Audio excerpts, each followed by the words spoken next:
Hi! There are 4 sections of this course. In the beginning of our journey, we'll focus on kind of a speedrun trying to run the application and explain all the concept behind the Nest.js. I named this section Course Introduction. In the second section, we'll add some business logic to our app and create some kind of prototype of the real application. I named this section Skeleton of an Application. In the third section, I mentioned the topic of persistence.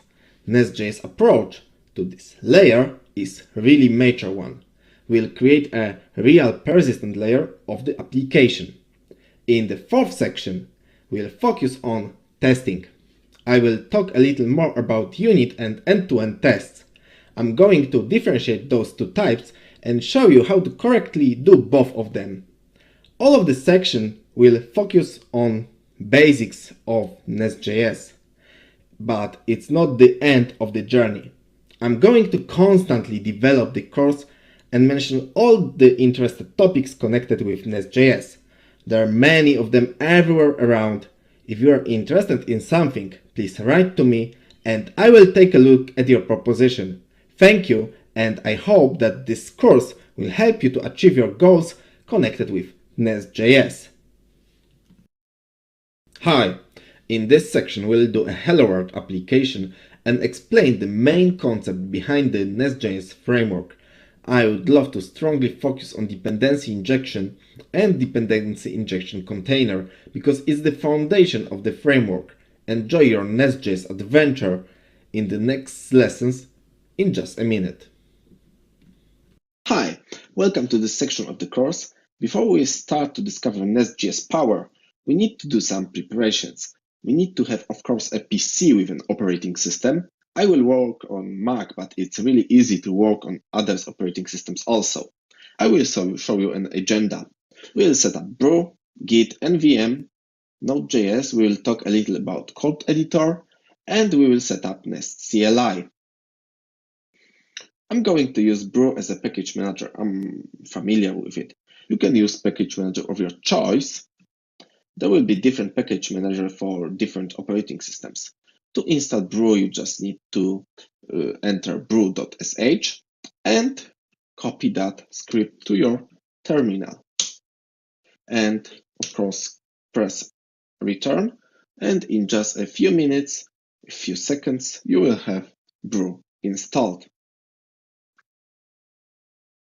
Yeah, brew is already installed. And the second thing is git. Git is a version control system. It's easy to install it with brew. You just need to type brew install git, and in just a few seconds git will be installed. If you have other operating systems, you need to visit the official page and check getting started installing git section. There is a detailed instruction for Linux, MacOS, and Windows. Yeah, git is already installed. And we could install Node.js directly, but it's quite comfortable to use Node version manager to achieve such task. We will use nvm in this course. There is also alternative called n available. There is not a huge difference between them. There are some slightly differences in node paths. Both tools can be used in a similar way. To install nvm, you need to visit the official nvm GitHub page and check install section, copy this path, this script to your terminal, press enter, and in just a few seconds you will have the nvm installed. You need to reload the terminal. We will use just a new one. And finally, we will need Node.js. I recommend to use long-time support version. When I recorded this course, the newest long-time support version was 10. There is a schedule available on Node.js Foundation page with the past and future releases. You can check it and use the newest one. As you can see, currently it's Node 10, but it will be Node 12 in the future. You can simply install Node.js using nvm install 10. This command will install Node.js and npm. So we'll check in a moment if everything works correctly. Let's check node version. It's 10.15.3 and npm version. It's 6.4.1. Few words about code editors. It's of course possible to create an application in Vim, but I recommend to use dedicated editor with TypeScript support. It gives a lot of benefits. I'm using Visual Studio Code. It's free with a lot of features and plugins needed in everyday professional work. Remember that editor is only the tool. If you have preferred one, don't change it. Just ensure that your editor can handle TypeScript code. Look for some nice plugins if needed and enjoy. I will use some additional plugins also. Probably similar plugins are available on other sources, on other code editors. So, last but not least, we will need Nest CLI. We can simply install it using npm e-g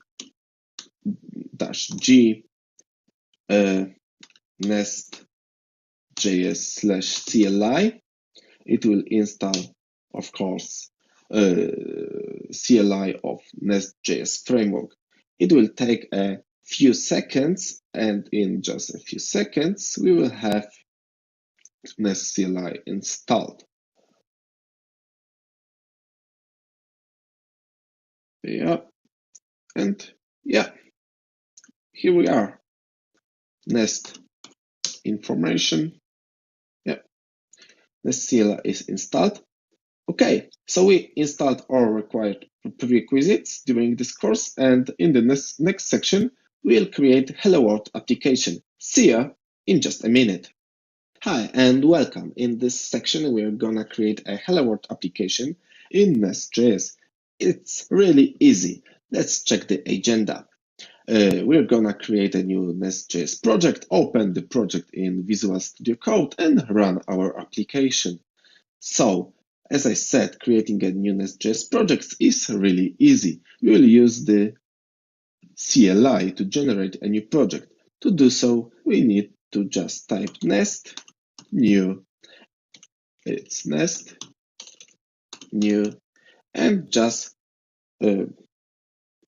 choose the name. In our case, it will be Hello World. And as you can see, Nest asked us about description. So it might be Hello World application. We need to also set the version. It might be 0.1.0 because it's our first version. And the author is me, so David Dominiak. And yeah, we need to also choose our package manager. In this course, we're gonna use npm. You can also choose Yarn. I prefer npm over Yarn. I was using Yarn for a long time, but I switched again. There are some reasons. Yarn log formats are different for different Yarn versions, so we need to sync Yarn versions in the whole team when working together. The same problem is with npm, but it's much easier to achieve it with npm because of Node Version Manager. Additionally, I've heard a story that Yarn is keeping private packages from GitHub on its own server. I didn't confirm that. I just switched to npm with version 6. I think it's not worth option now. Okay, everything is set up. There is some problem with Git repository because some files are not excluded, and our editor wants to create some missing Git ignore for us, but let's ignore it for this moment. As you can see, our application was generated, so we can open it. We can open this folder just by clicking application. Yeah, and we can open the terminal also.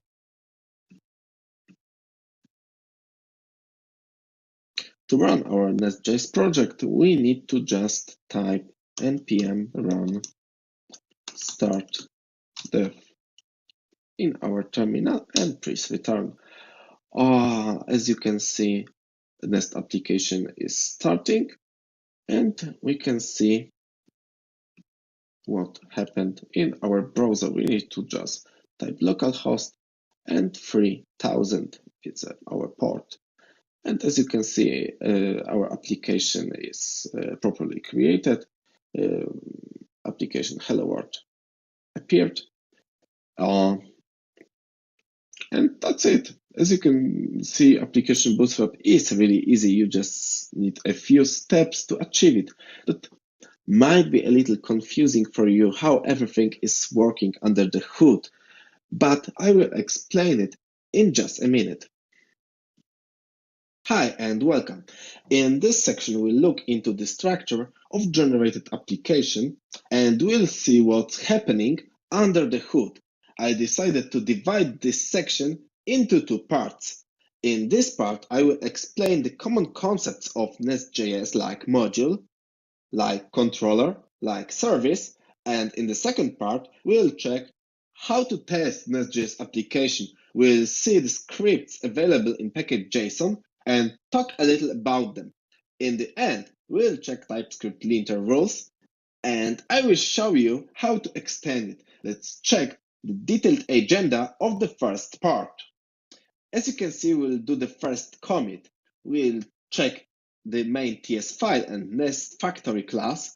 We'll check app module TS file and app module class, app controller TS file and app controller class, and app service TS file and app service class. Before we start, we'll do our first commit. I will publish the whole repository on my GitHub, so you can synchronize with me in any moment. But before we will do the commit, we need to create an additional file called gitignore. It's needed because we want to ignore the whole node modules directory. And as you can see, Git doesn't see the node modules directory anymore. So let's add all our files and do the first commit. Let's name it first Nest.js course commit. And yeah, here we are. Let's come back to our main topic. Let's go to source directory and check main.ts file. Main.ts is an entry point of Nest.js application. As you can see, there's something like Nest factory here with method create, and this factory create method returns an interface. Interface iNest application connected with iNest Express application. It's not required to use Express. Express is just a default choice. As you can see, this object is returned to constant app, and there is a method listen. App listen ensures that the app is listening on given port. In our case, it's 3000. As you can see, there's an import of app module here on the top. So let's see our app module. What's the monster behind it? The concept of modules isn't new for developers with Angular background. Module is a class annotated with module decorator. It's really important concept of Nest. Nest modules are not connected with TypeScript modules in any way. As you can see, these are TypeScript modules, and Node module, Nest module is something totally different. We should treat a module more like a bundle. So, for example, our application can consist of user module, product module, and payment module. And what's really important, our module can be nested. So in our example, product module can consist of product search module or product order module, etc., etc. We'll come back to this concept later. For now, it's important to remember that Nest modules differ from TypeScript modules, and we should treat them more like bundles. Such bundles can be nested. So, there are two other classes declared in our module decorator. There is an app controller and app service. Let's have a look at them, starting from app controller. Controller is a class controlling the entry flow. There are two important things to notice inside this class: constructor, and this get hello method. Nest dependency injector injects the arguments into controller constructor automatically. I will explain details about dependency injection in one of the next courses. If you are not familiar with dependency injection container concept, just assume that arguments appears magically inside the constructor. This construction, private read-only app service, might be new for some of you. It's nothing terrible. It's just an equivalent of something like this, like a declaration here, and this app service. Yeah, it's the same, just it's different way of doing that. I think this shorter way is quite understandable, so we will use that shorter way in this course. Look at this method, get hello. There's a get annotation here. This annotation tells us that this method should be executed when we send a request with method get. Get annotation can have an argument, and argument is a path. If you remember, we had the hello world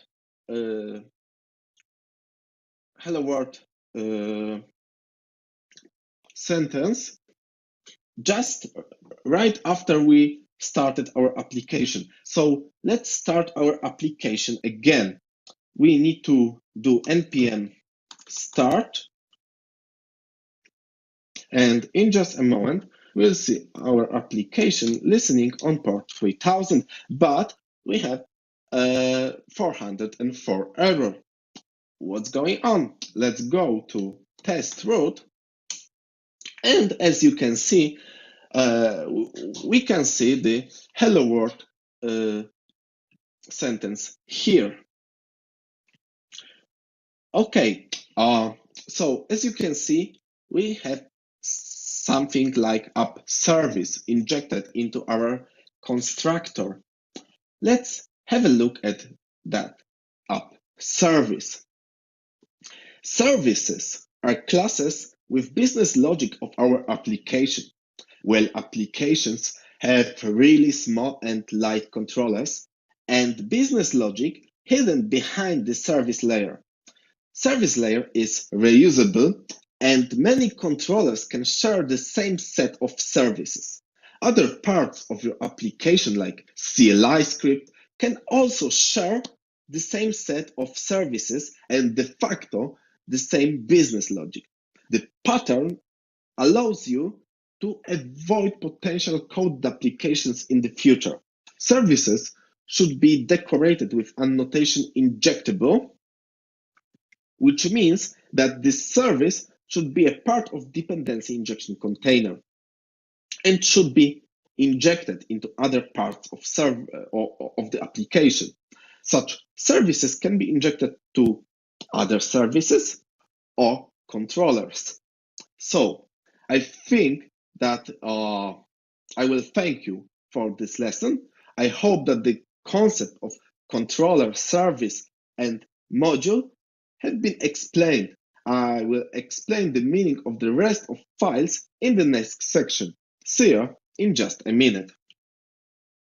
Hi, and welcome to this section of the course. We'll continue looking under the hood of Nest.js. Let's check our agenda.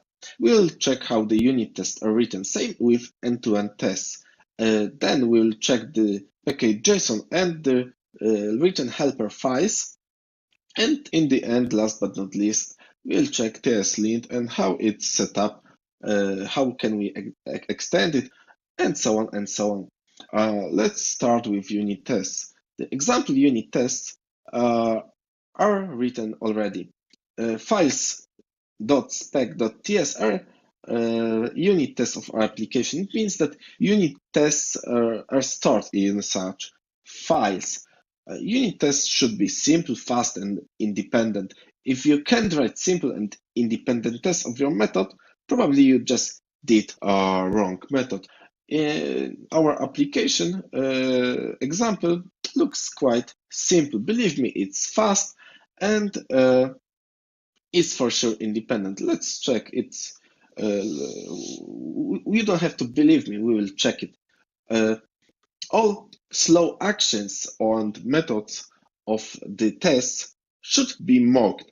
We'll do mocks in the future for sure. For now, let's check how to run such tests. And to do it, we need to just use npm and the command test. And as you can see, we'll have the one test passed. Yeah, everything looks great. So we can switch to end-to-end tests. And the example end-to-end test is here. Blackbox tests of all endpoints are called end-to-end tests. I personally prefer the name integration test because I personally think that the word integration in this case would fit better. The name is different and I don't want to create an additional mess, so let's call them end-to-end. End-to-end test checks endpoint of our application. It might be, for example, REST endpoint. Test checks if a request can be executed and if endpoints produces proper response, consists of proper status code and properly formatted response message. In our example, we are requesting the previously created Nest.js application, and we expect 200 status code, and we expect hello world response message. And let's try to achieve it. Let's try to run our integration end-to-end tests. To do it, we need to just use npm run test end-to-end, and yeah, in just a second we'll have one test passed. I think it's pretty simple to run it, and we can switch to package.json. There are some helper scripts in our package.json from the top to the beginning.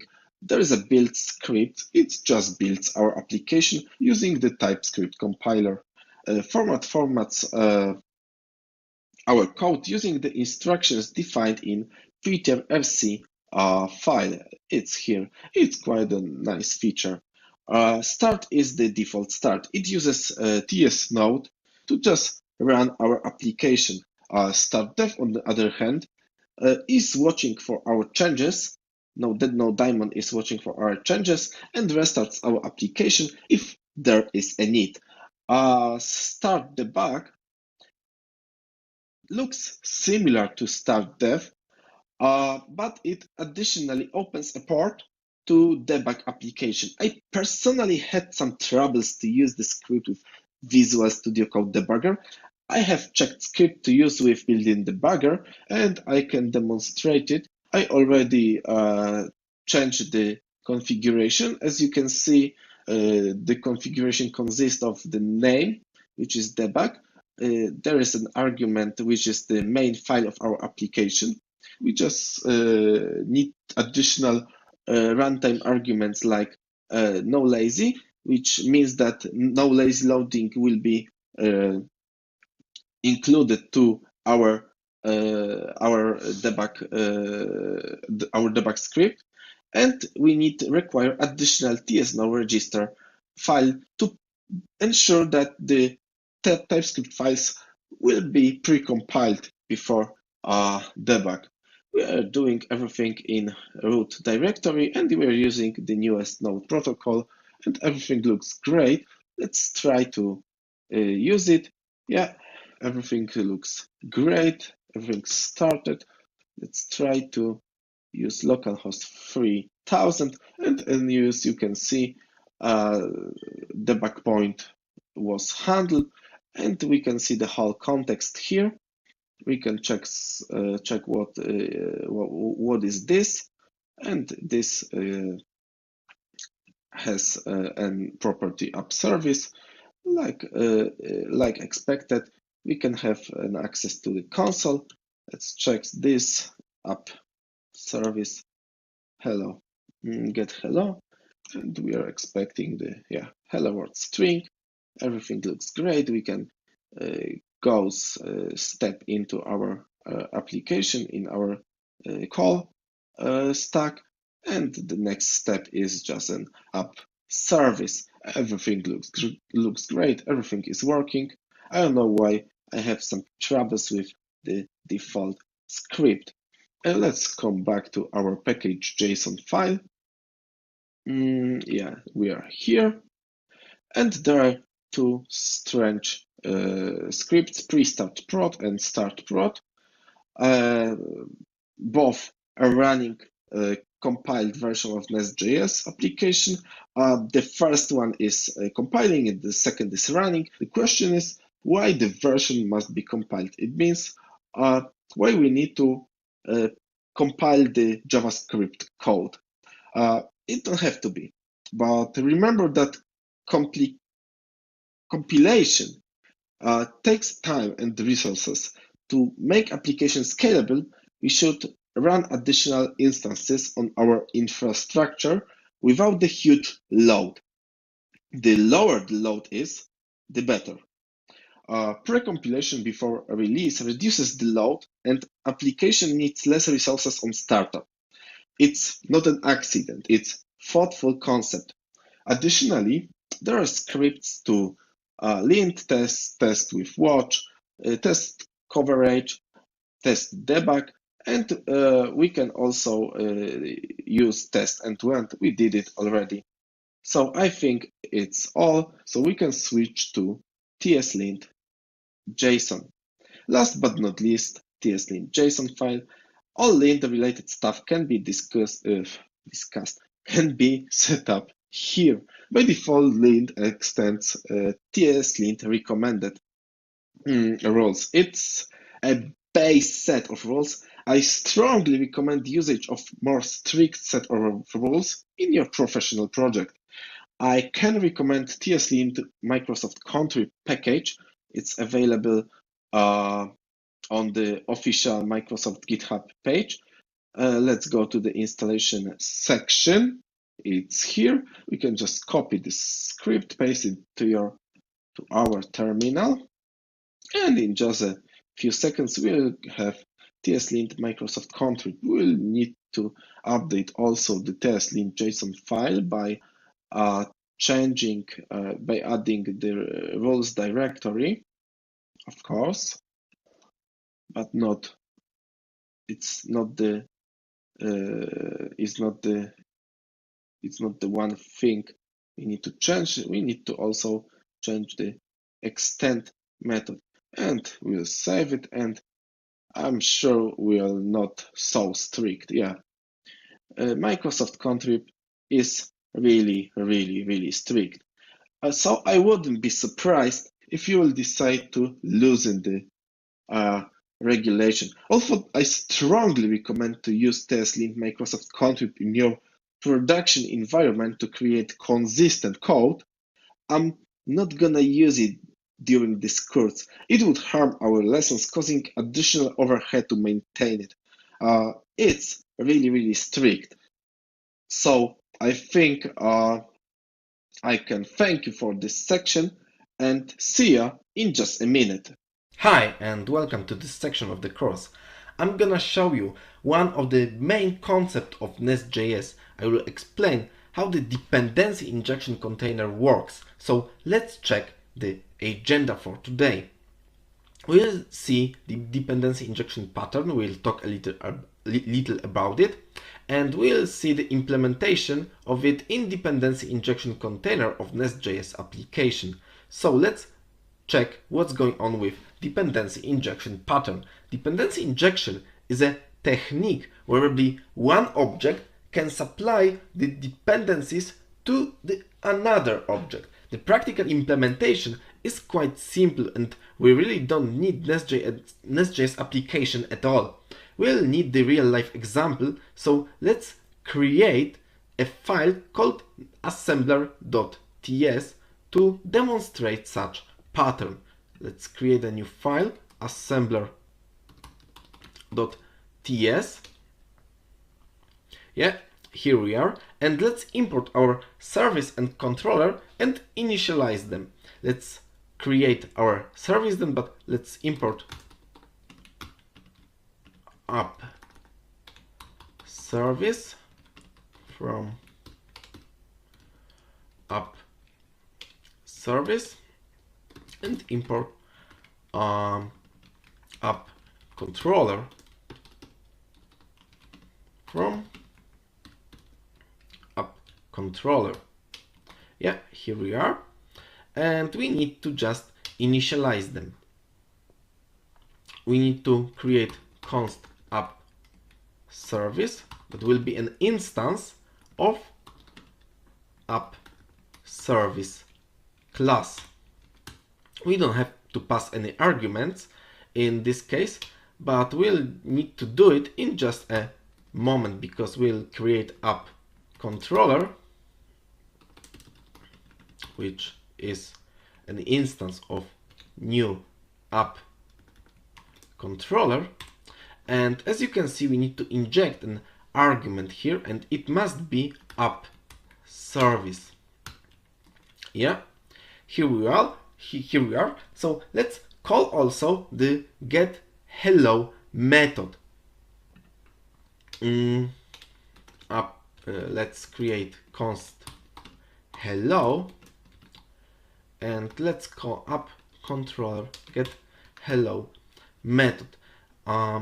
We can also log our output to standard output, so let's run console log hello, and as you can see there is some problem, but we can easily fix it because TestLint forbids us to use console log, but it's important because of some testing purposes to show you how it's working. We need to just run our assembler file. To use it, we can call npx, use ts node. Ts node is a kind of overlay over the node.js, and we can use TypeScript directly, and we'll run our assembler.ts file, and as you can see the response is hello world. It means response.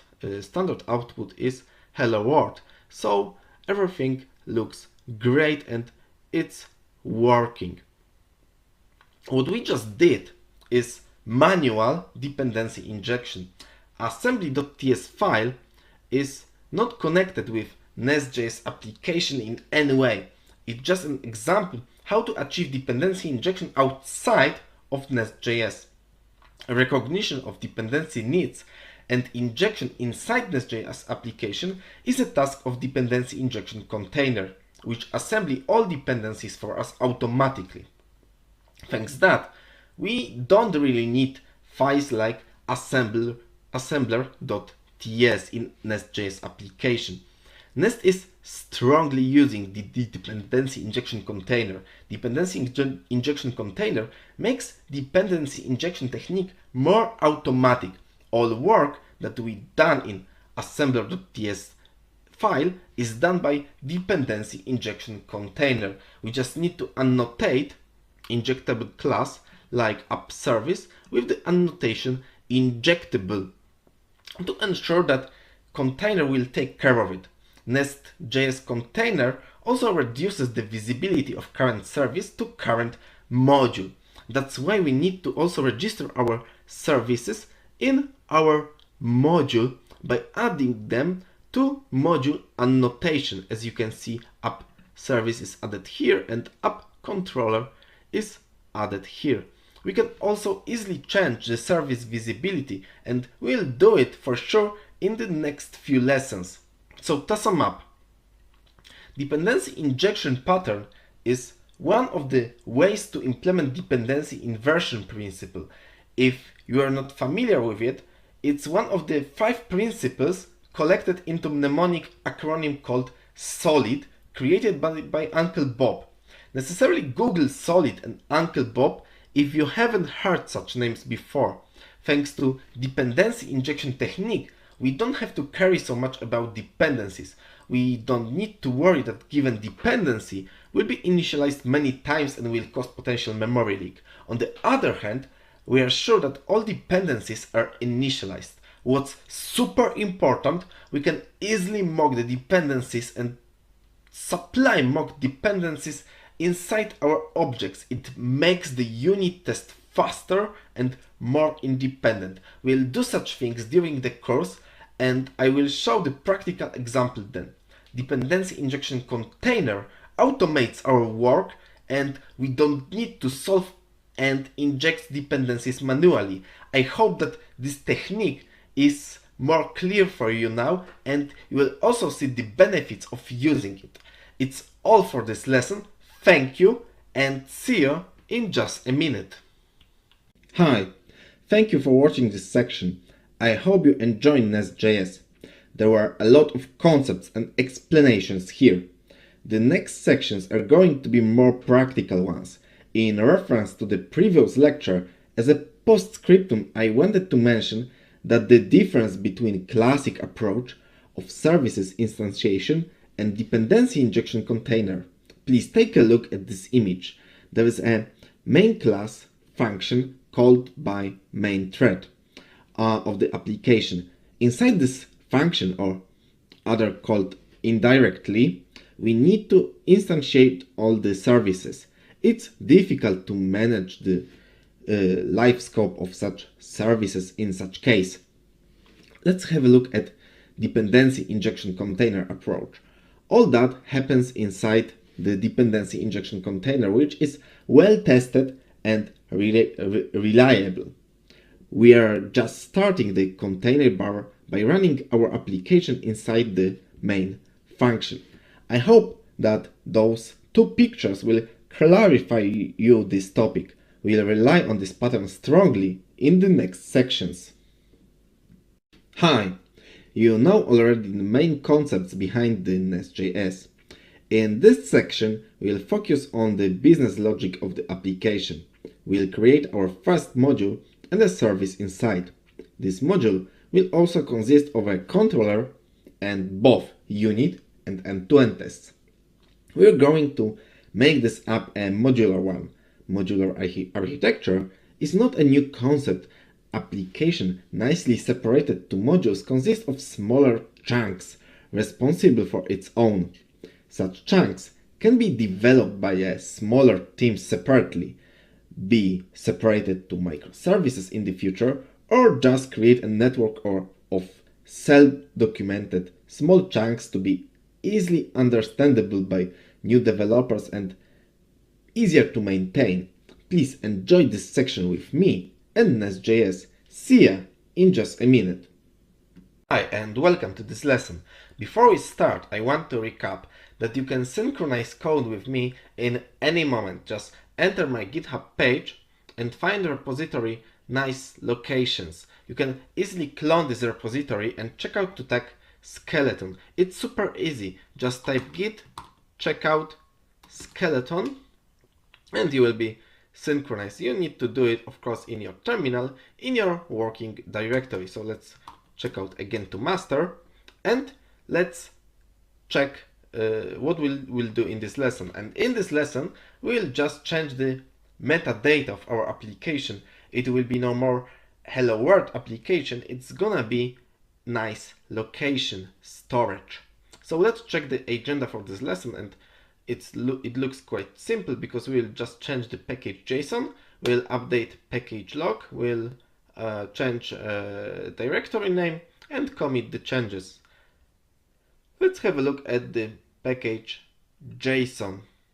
We're gonna create an application being the database of nice location. So let's check let's change the name of our application to nice locations. We need to change this name, nice locations, and the description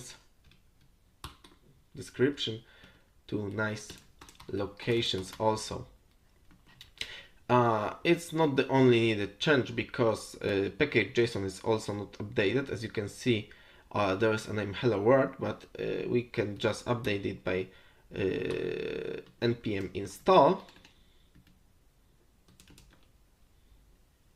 and in just a few seconds this name should be changed.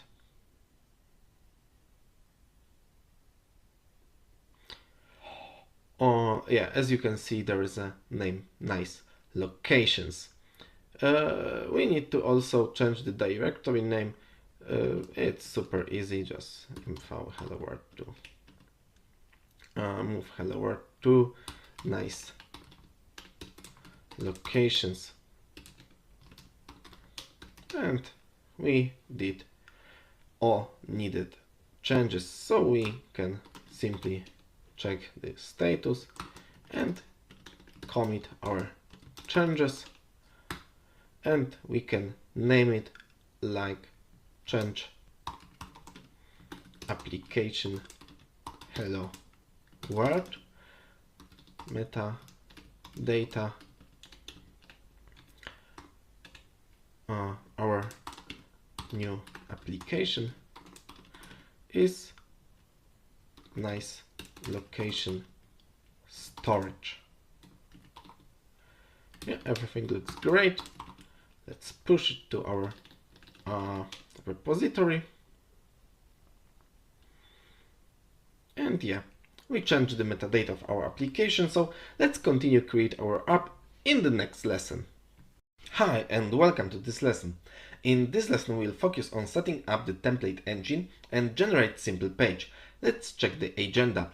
We'll install Handlebars template engine for Express. We'll do the changes in main.ts file. We'll create 2 directories.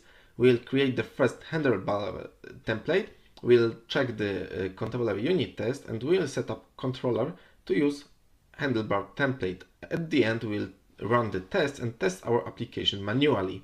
So let's start. We'll install handlebars, but you can choose whatever fits you best. Handlebars are great for me because they're super extensible.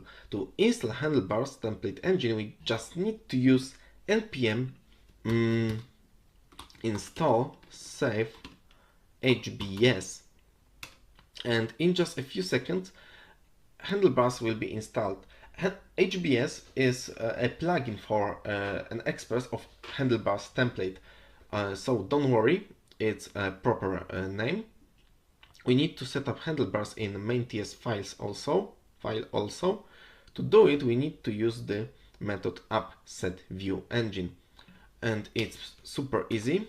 appSetViewEngine and handlebars. Oops. Okay, and set the base directory of the views containing the views by method appSetBaseViewDirectories. Yeah. So let's think where we are in the directory structure. Our main directory is one level higher than the current one. So let's create a constant app directory.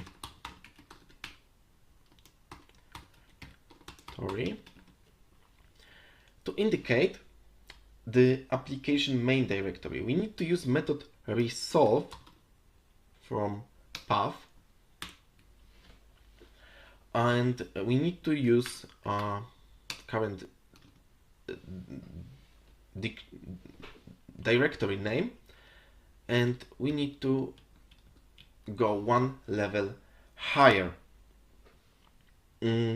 So our base view directory will have a name views. So let's set up our base views directory in similar way. We need to resolve app directory and views. Let's format it a little better. Yeah, and what's worth to do also, it's worth to set up also publicly accessible resources using the method use static assets. App use static assets, and in a similar way we'll resolve our path to publicly accessible resources. Okay, main TS file looks great, so let's create proper directories. We need to just create a new directory and call and set the name views, and the next one set the name public.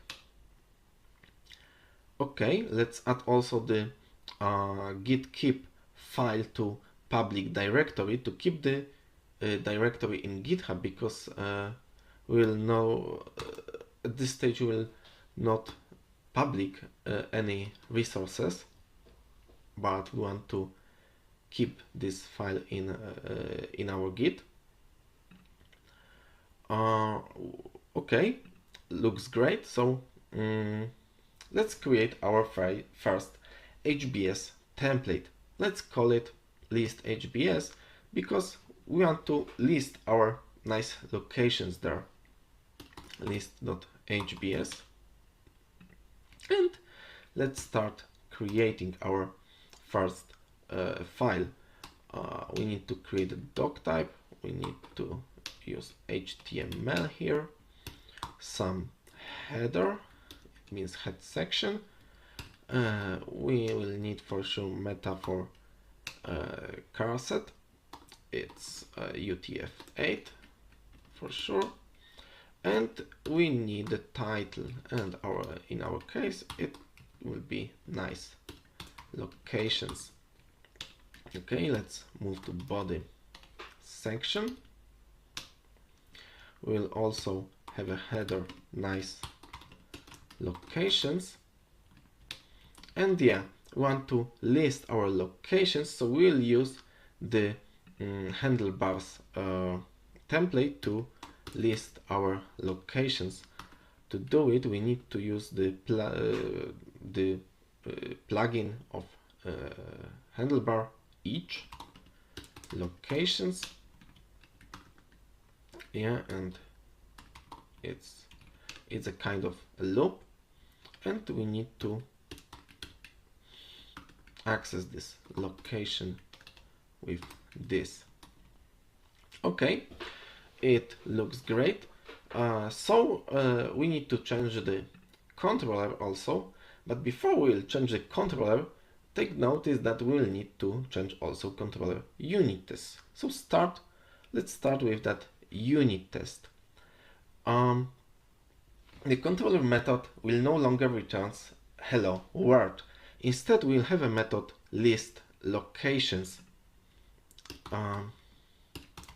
Let's create it here. List locations will return an array with proper locations.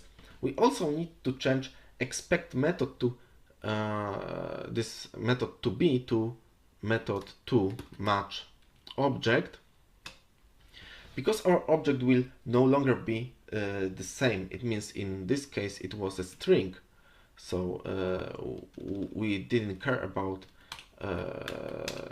instance of that string, because every string in JavaScript string is just a literal, but we will need to compare an object.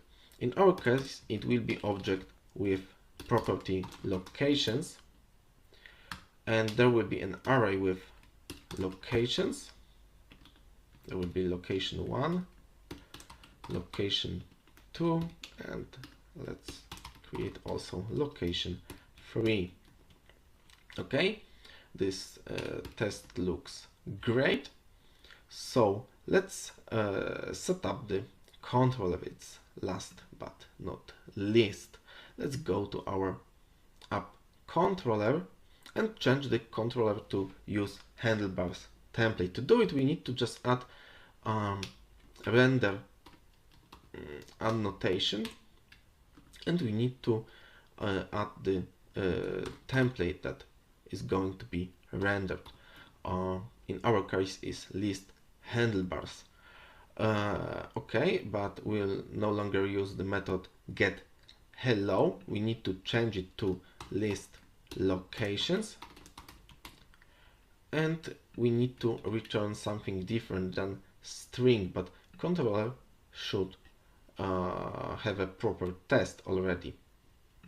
We can, I think, test it, and this test should not pass.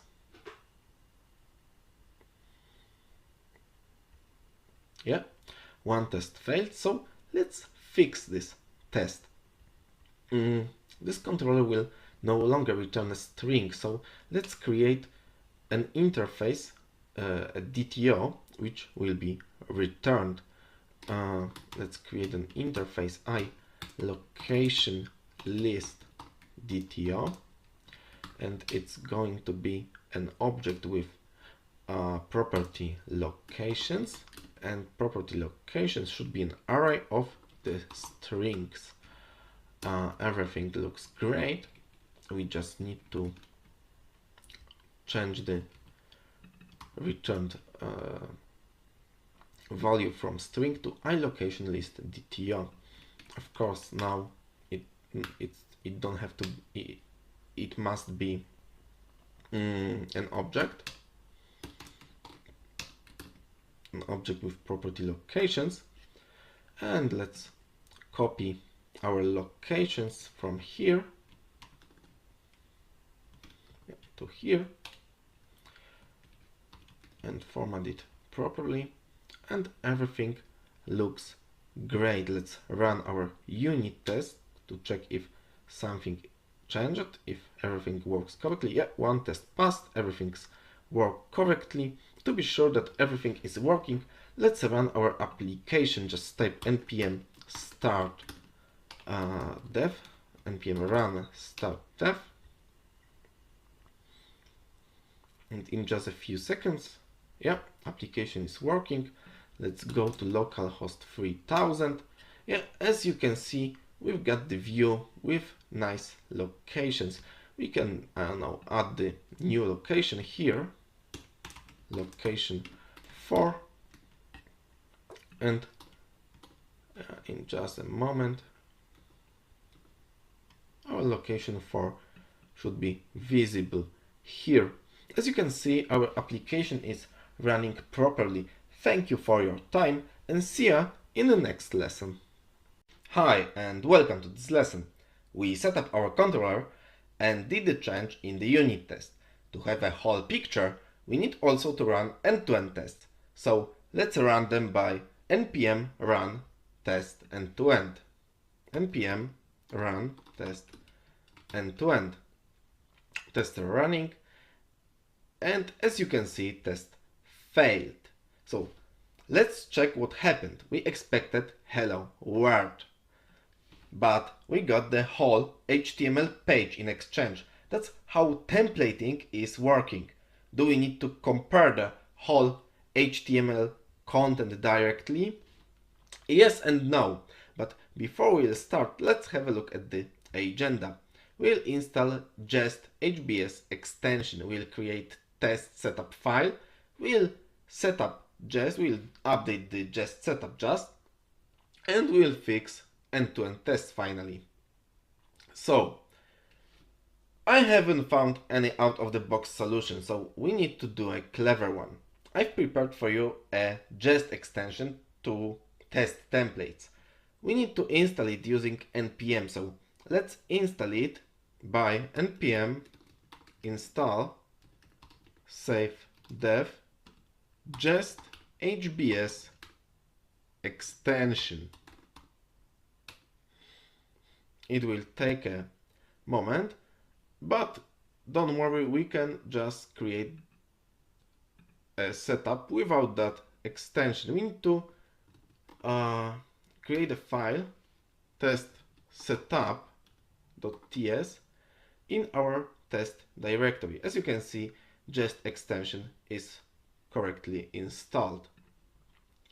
We need to import our jest extension, and the default export of that extension is a function, and this function we can call add jest HBS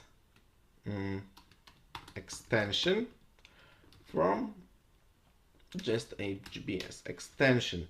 Looks great. To call this, we need to call this function, of course, but as you can see, this function will need the views path. It's a views path of our views, so let's create a constant containing the views path. And of course we need to resolve our path, and we need to get the directory name. We need to go one level up because we are inside the test directory, and we want to use views. Yeah, and now everything looks great. We can add this views path here. Our test setup.ts file looks working. You can notice that we are duplicating code. We already defined views path. We'll take care of it in one of the next few lessons when we'll talk about configs. For now, just remember that we'll need to fix it. So let's set up jest.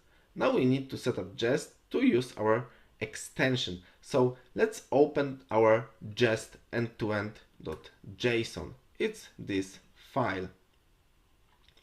And what we need to do is to add setup test framework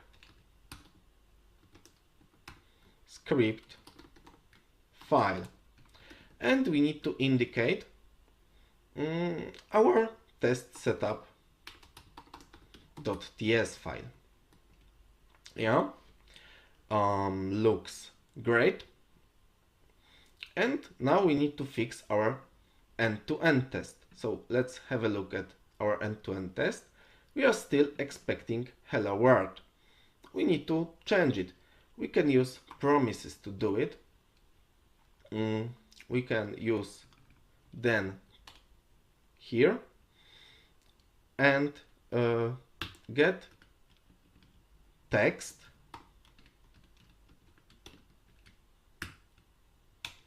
and we want to expect that this text, and this is the new functionality that our extension extended the just expect method with a method to match compiled handlebars template. And we need to indicate our handlebars template. In our case, it's list.hbs. And we need to also check our pass our object. We need to pass object with locations. And there is a location 1, there is a location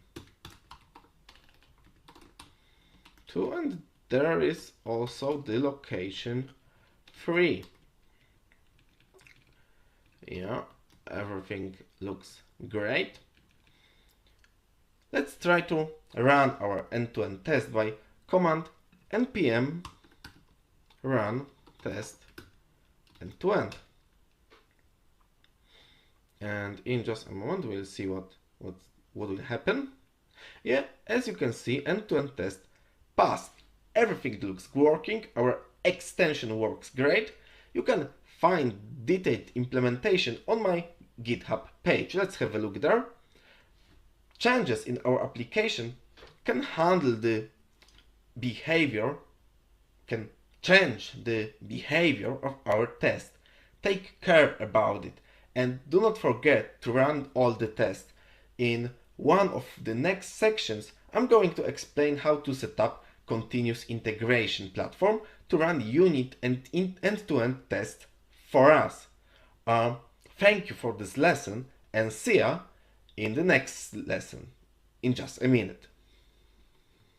Hi and welcome to this lesson. During this lesson, we'll create our first module. So let's check the agenda. We'll generate the Nest module. We'll move controller and unit test to the new module. We'll run unit and end-to-end tests in the end. So to generate Nest.js module, we'll use Nest CLI. It's quite easy.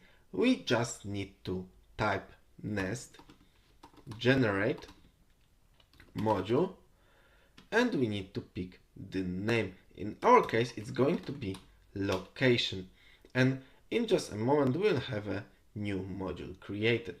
So let's check what was changed.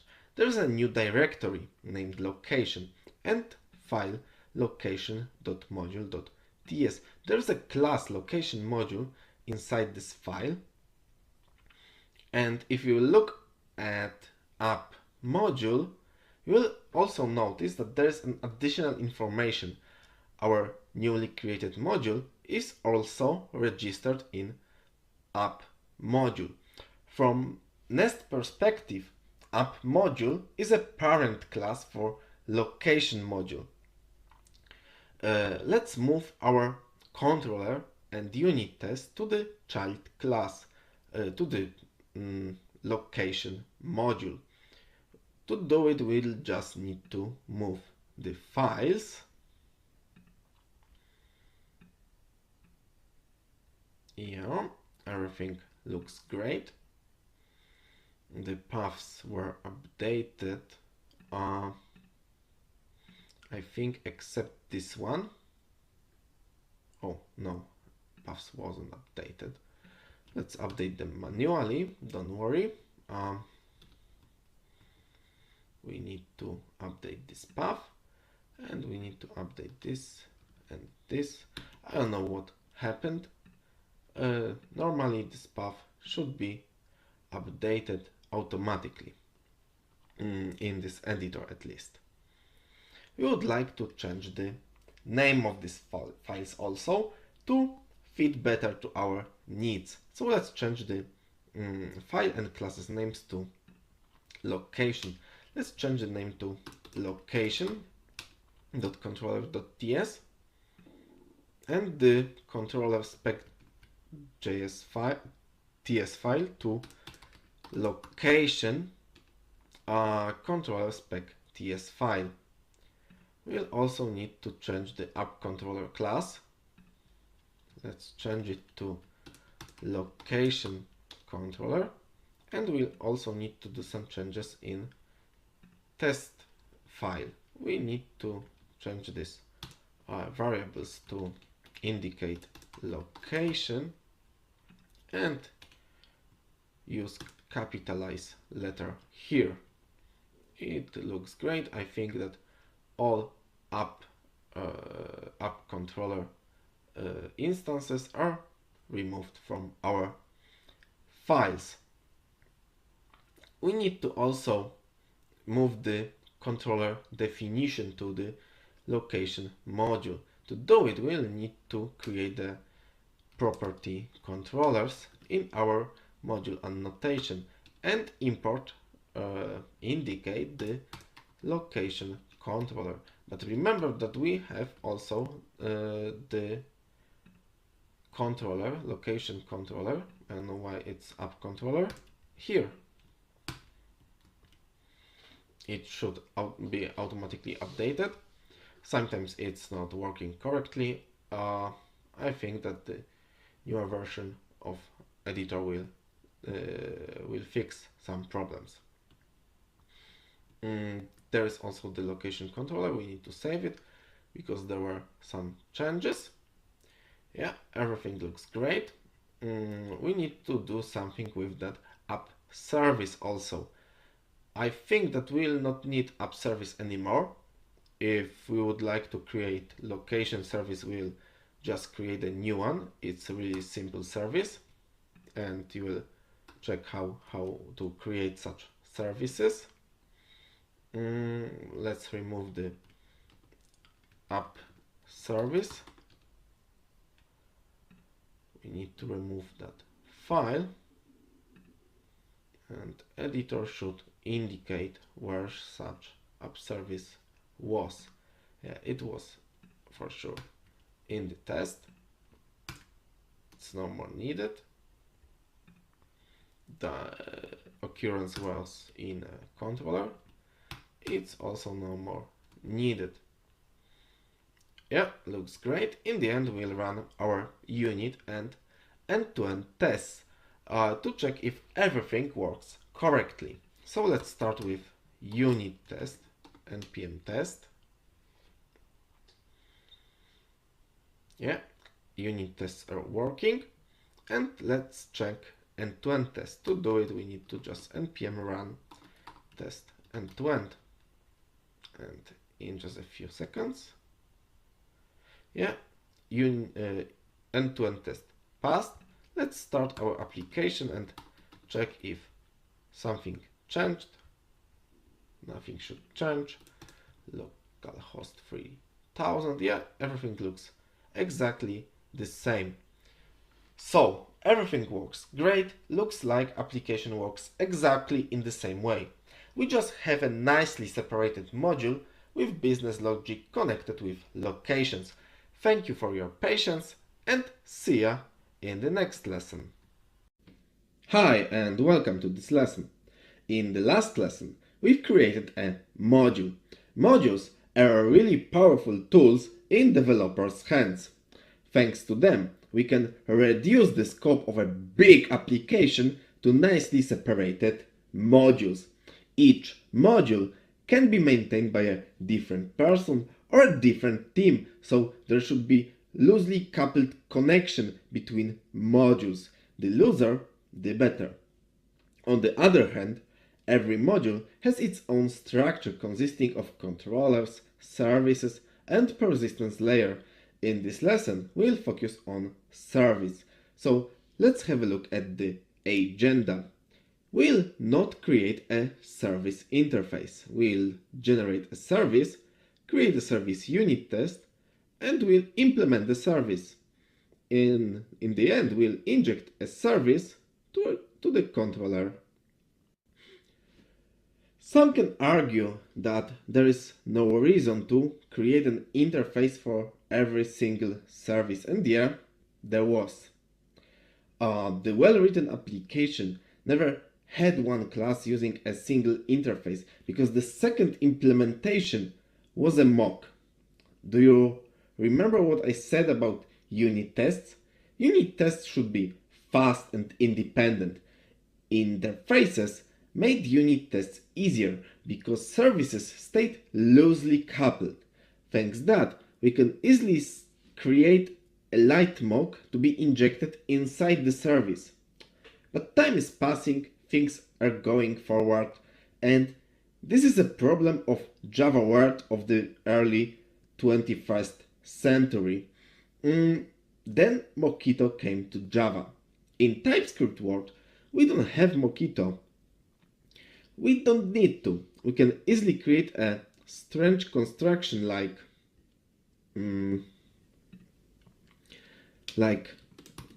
const whatever isn't just an object as app module. It can be easily injected as a mock to a tested service. Okay, stop with theory. Let's create a real service. To generate a service, we just need to run a command nest generate service, and we need to pick a name. In our case, it's going to be location.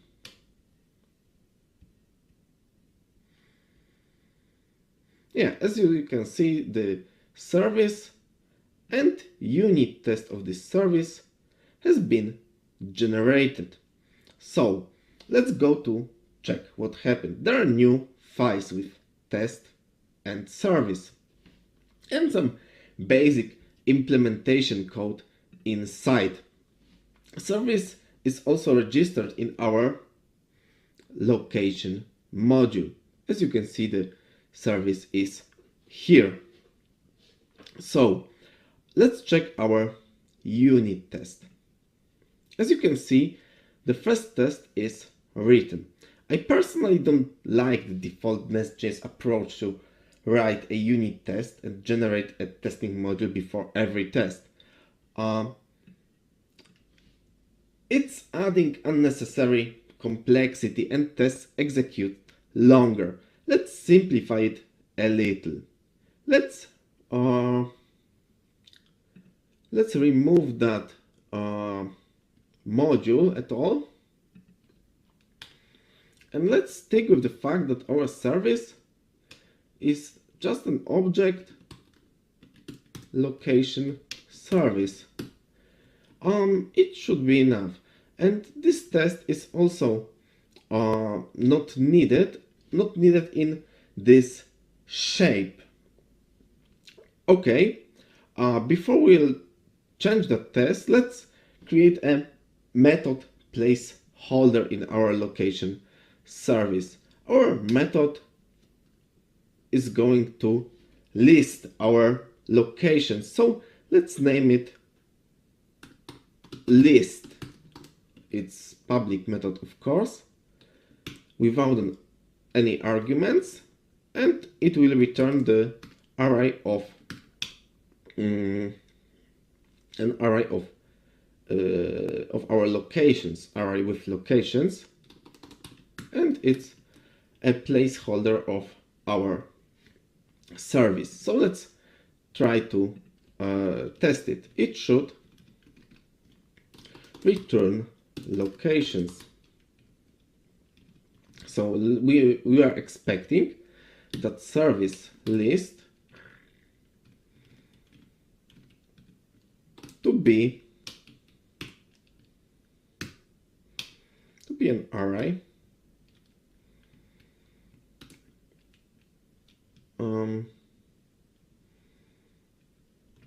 to match object. I think it's better to match object, and there will be location 1, location 2, and location 3. Okay, everything looks great. Let's check our unit tests. Let's do the command npm test, and as you can see, there are 2 tests,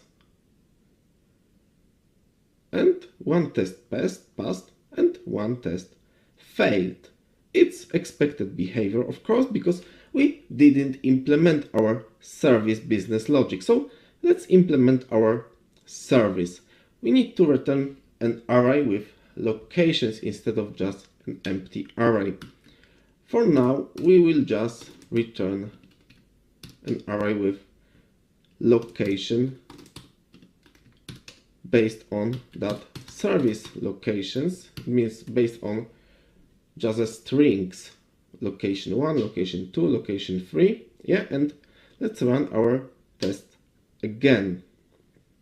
And in just a few seconds, we'll have the result. Yeah, 2 tests passed, everything looks working. Let's use our service inside our controller. Injection is pretty easy because Nest dependency injection container will do the injection for us. So we just need to use our service inside the container. We will need a constructor, and we need to use our service. It's of course private read-only property with location service being a location service. It's automatically imported. Yeah, everything looks exactly like it should. And we will not return an array with locations here. We'll use this location service list. We can do it even better. We will create a constant locations and we'll bind it to the result of that method list, and then we will just return object with locations inside. Okay, looks working. Let's run our end-to-end tests. Test end-to-end. End-to-end test should pass because nothing has changed. Yeah, looks working. Finally, we'll run our application by command npm start.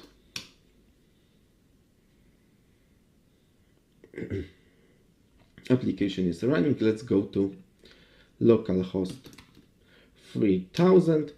Yeah, there are 3 locations, exactly what we expected. Okay, so it looks like we're not moving forward with our app, but don't worry. We created a really nice skeleton and shortly we'll do big things. It's really important to show you the right skeleton of an application. We'll shortly rapidly develop new features. Services are places to keep our business logic. Thanks that our logic can be easily reusable. It's really important to remember to keep controllers as light as possible and move business logic to the services, which can be easily unit tested and used not only via HTTP endpoints. Thank you for this lesson and see ya in just a minute. Hi, thank you for this section. We've created the very first module of an application. Such module consists of all business logic connected with locations. Nest.js module can be nested and will nest the modules for sure in the future. Such nicely separated location module will be a proud first chunk of the application. Let's come back to work in the next section in just a minute. Hi! Persistence is one of the 3 important layers of the backend application. Persistent layer allows us to store objects and access them in the future. Well-implemented persistence is using abstractions such as repository to make an object accessible without the knowledge of the real implementation. Thanks that the process is more independent, what means it is also easier to test and possibly refactor in the future. Let's begin our journey through the ocean of persistence with me and Nest.js. Hi and welcome to this lesson. I promised to come back with an explanation of the way to correctly handle the config of our application. Before we start, I just want to mention that I had to fix the location controller unit test. I didn't want to create an additional video to do that. If you are curious about the change, just visit the GitHub. Let's check our agenda. We are going to install config package, then generate config module and service. We'll create our first config and use our config inside the application. I know that there is a tip on Nest.js to use .env library. Let me show you something different, probably less popular, but more powerful. We are going to install the config library. To do it, we need to type npm install save config in our terminal, of course. In a moment we'll have config installed.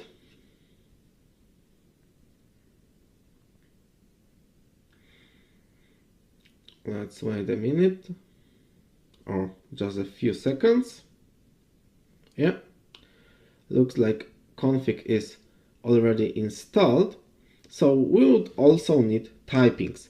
Typings are available to install via npm install save for development, and we need to install types for our config library.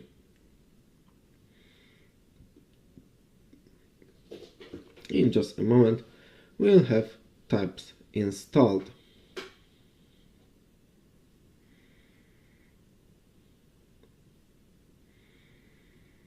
Yeah, types are already installed. So to nicely separate config from the rest of our app, we need to create a new module. Let's type nest create module, and we need to pick a name. In our case it's going to be config, and Nest will create, it's not create, it's generate, of course, generate module config.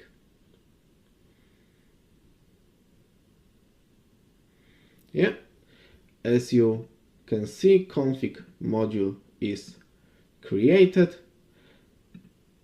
We'll also need a config service. So let's type nest generate service config. Yeah, and config service with unit test has been generated. Let's implement the config service. It's quite easy to implement it. We just need one method. It's method get. It's method which will have an argument key with a string, and which will return the generic type. So we could ask about any type we want, and we would return config config. I think we need to import it manually. Import everything as config from config, and now we can return config get. Also we need a generic type, and we need to pass our key as an argument. Yeah, the service is not complicated. Seems even a little not needed. However, remember how simply is mocking injected dependencies. We'll save a lot of time in the future. I didn't do any test. I will do for sure in a moment. Please open config service spec.ts file and let's implement the test.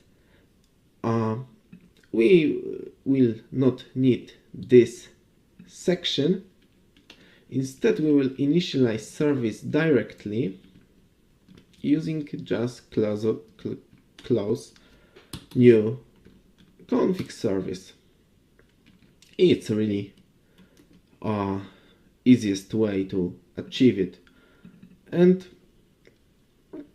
our test will indicate views location, because that's our task that we can extract to config. Let's create a template path.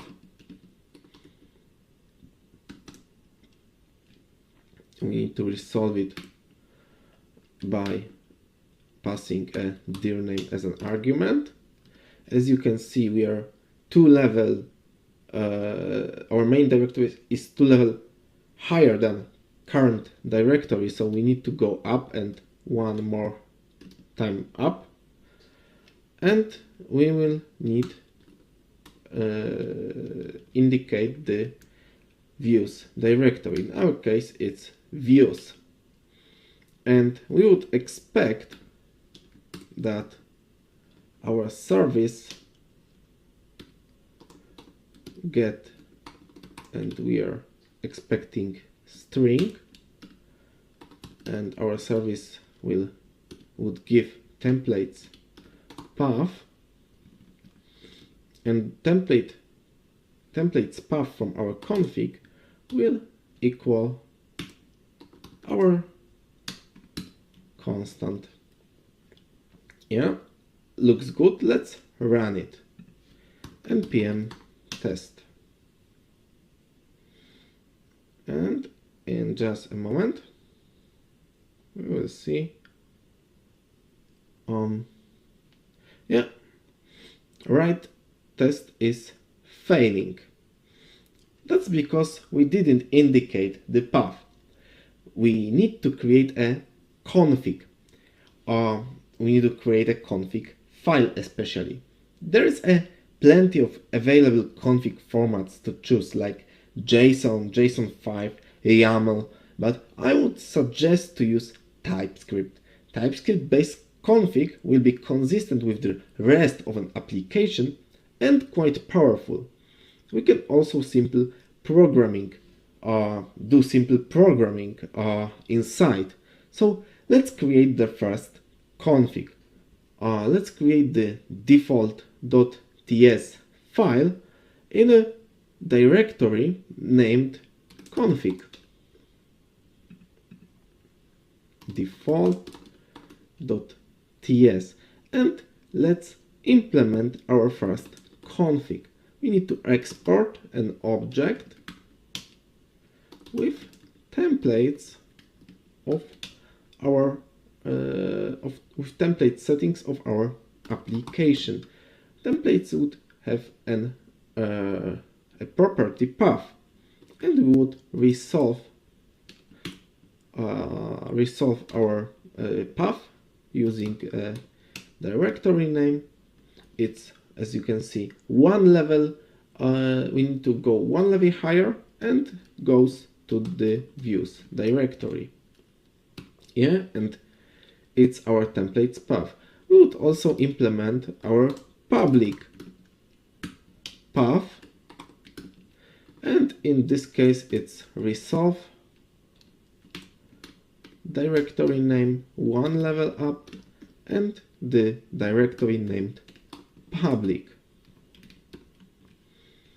Yeah, looks great. This should be single quoted. So if you remember what I said about Nest dependency injection container, then you know that we cannot inject config service into our modules. We should let the config module to export a config service to ensure that config service will be properly injected in other pieces of our application. So let's go to our config module and add property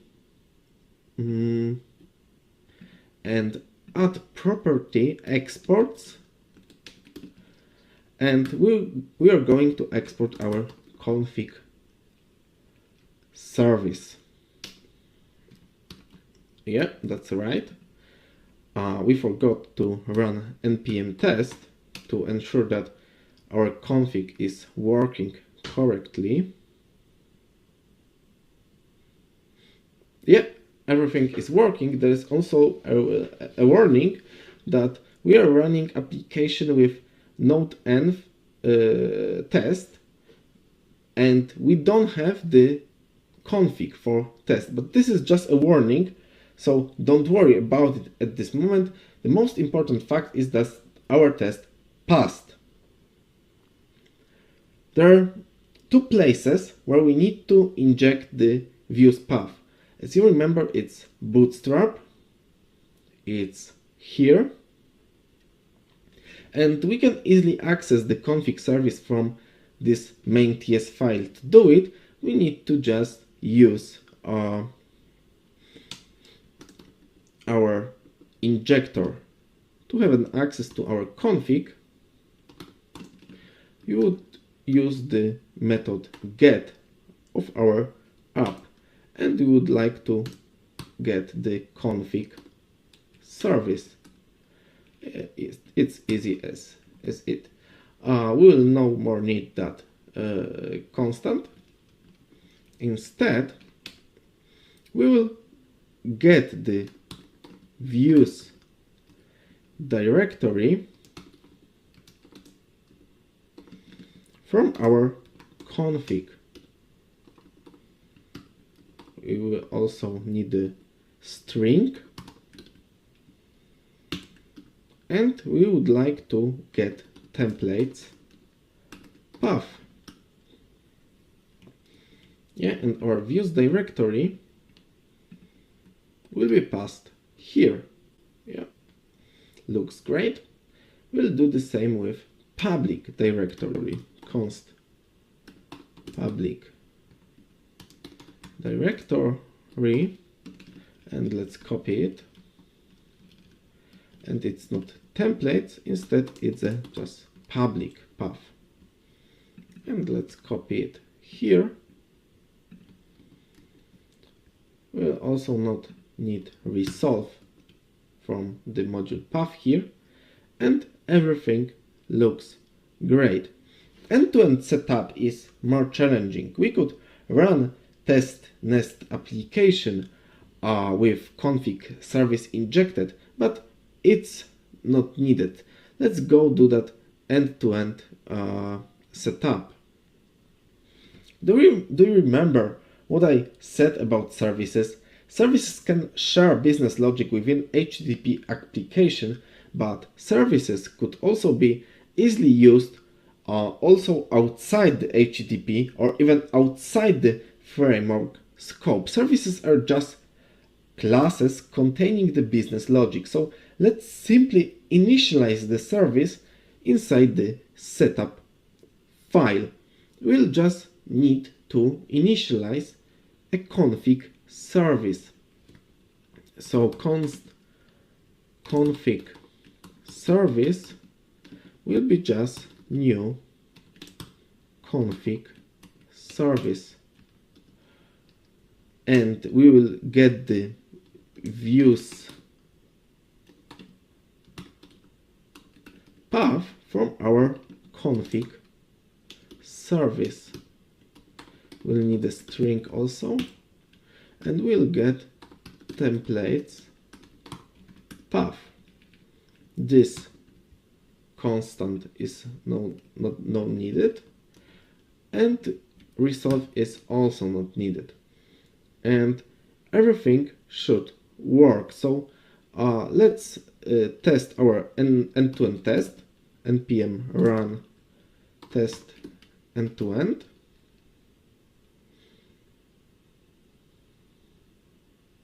Yeah, end-to-end test.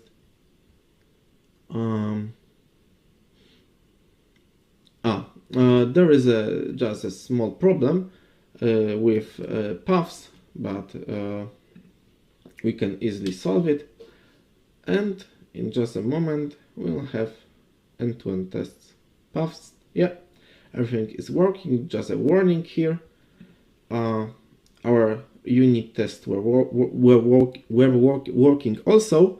So let's start our application.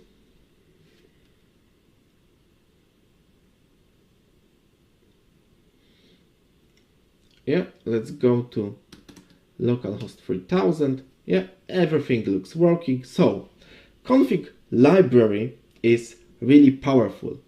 I encourage you to visit the official GitHub page of node config.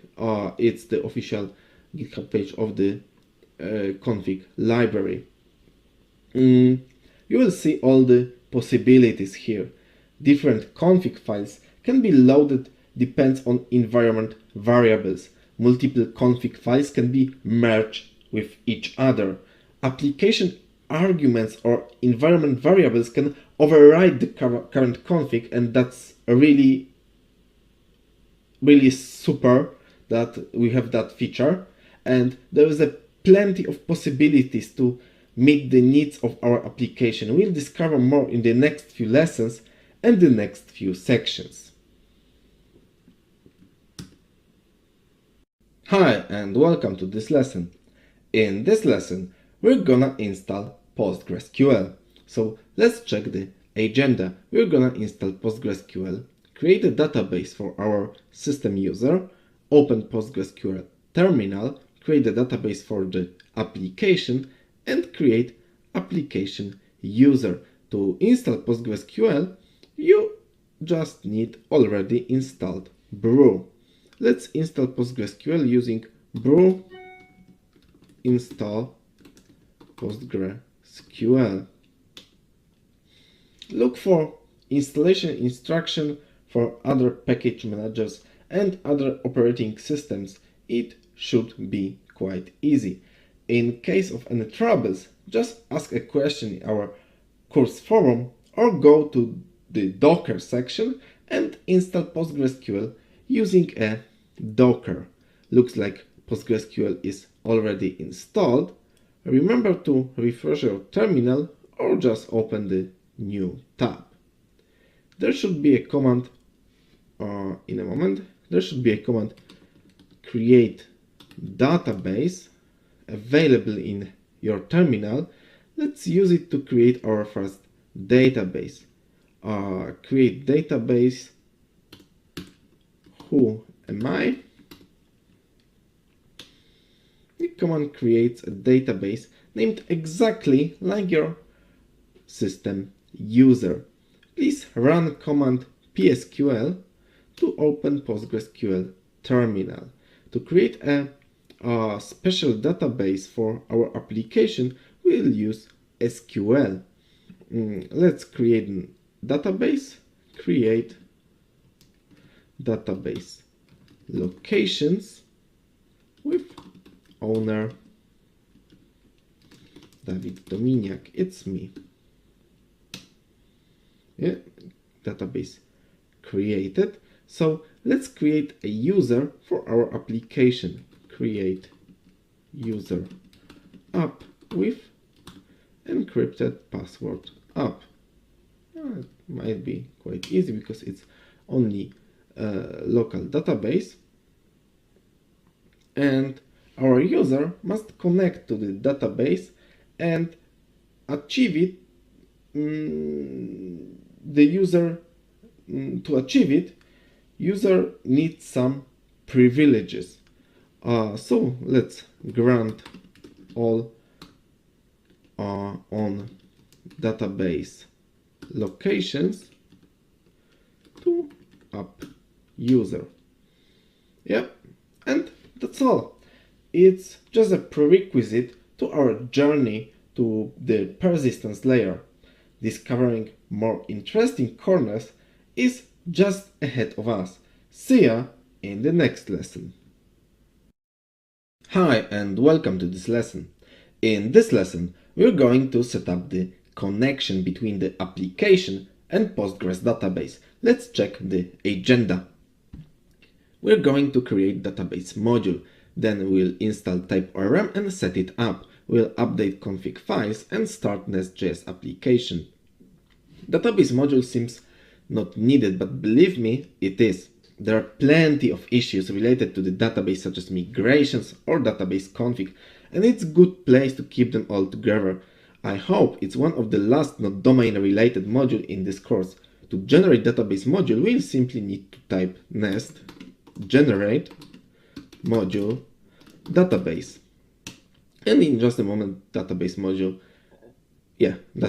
is generated. We'll need to set up database connection. We're going to use type.orm, which is the default and the best ORM for Nest.js.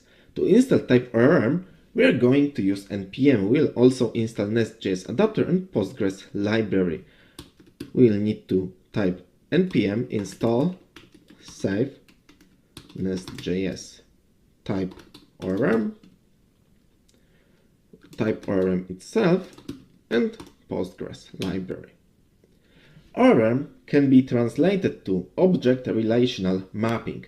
It's a technique for converting data between incompatible type systems, relational and objective one.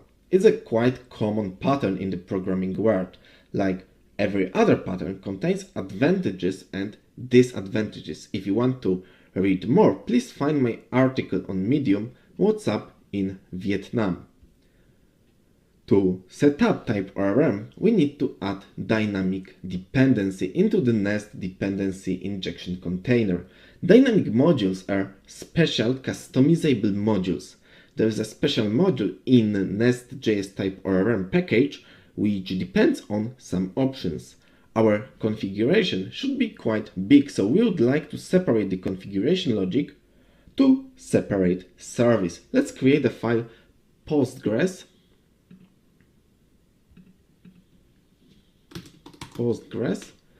type ORM config.service.ts in our database module.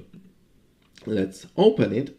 Now, here is opened already, and implement the database configuration logic. We'll need to export class Postgres type ORM config service, and we are going to implement type ORM. It might be not uppercase. Type ORM options factory. Yeah, because we'll factorize the type ORM options. We're going to implement it and import it from Nest.js type ORM library. I don't know why there are no suggestions. Let's check it again. No suggestions. So we need to do it manually. Import type ORM options factory from Nest.js type ORM. Yeah, and we'll need to implement the interface. Yeah, we'll need to implement the interface to create type ORM options. The return type looks strange because we only need to return type ORM module options, but it's a special Nest.js type compatible with that ORM options. In this case, we'll return an object with an options. We'll use Postgres, so type of our database is Postgres. It's hard to do it.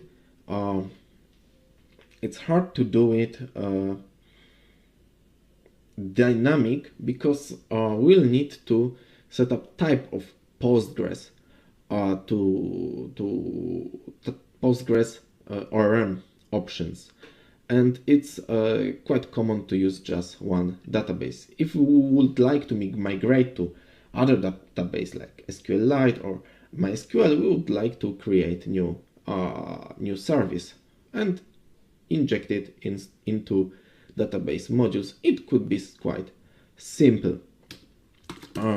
We'll need also URL, but to inject the URL, we need to inject the configuration into our class private read-only config service, and it's a type of config service. Yeah, now we can have access to this config service get, and we are expecting a string, not string, and we would like to use the path database URL. Yeah, the third options is entities. entities indicates where entities are, where can we find entities. It's a quite new word for you. So if you don't know what the entities are, don't worry. I will explain it in the next lesson. We'll need to indicate where the entities are placed.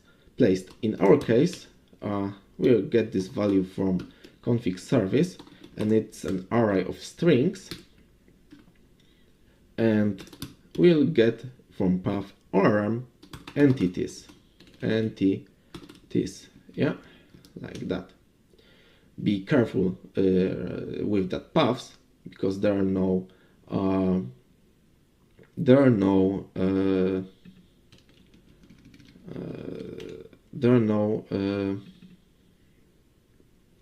suggestions. Yeah, we'll also need to synchronize our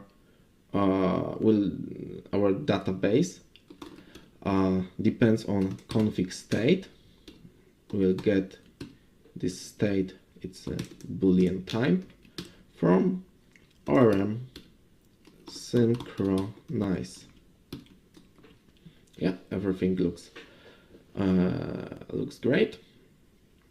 To inject such logic into the database module, we need to add the imports property and import our configuration service to the database module. Let's create the imports properties, and there is a special module called type orm, named type orm module, and it's a dynamic module, so we will need to use for root section, but we would like to also we'll need for root section, and we'll need to import for root async section, because it's asynchronous loaded module, and we'll need to import our config module, and we would like to use the class Postgres type orm config service. Yeah, exactly like this. Let's fix the let's fix the lint, and everything should work except the fact that we don't have the proper configuration set up. Let's open the config default.ts file.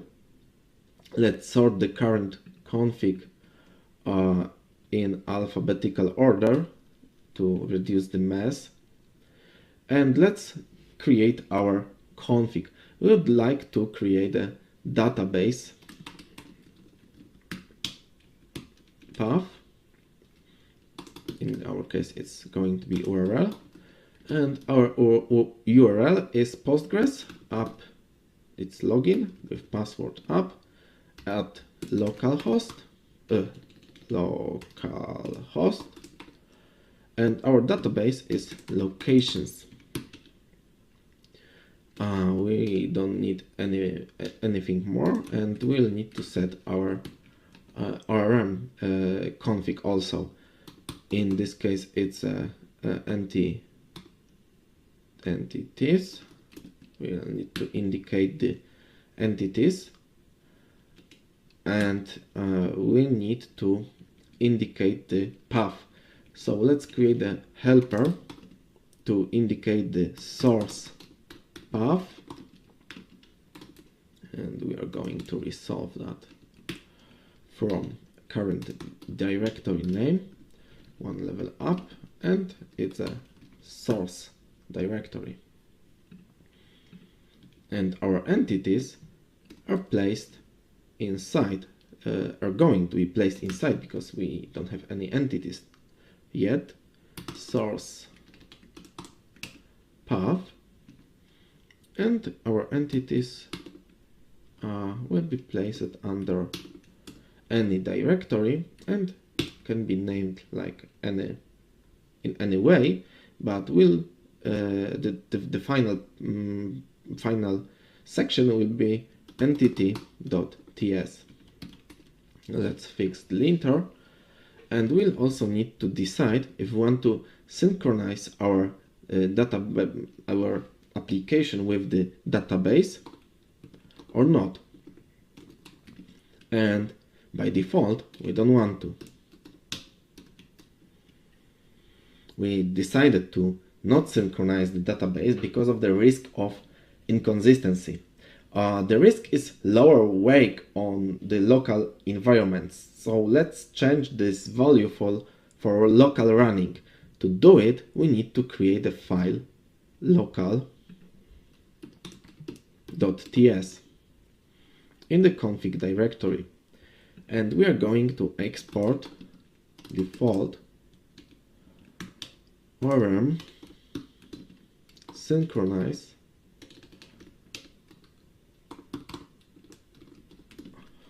and in this case it's going to be true. Yeah, and thanks that local environment will synchronize the application state with the database, and we need to synchronize the database on other environments manually. To ensure that everything is all right, we should start the application. So let's type npm start in our terminal.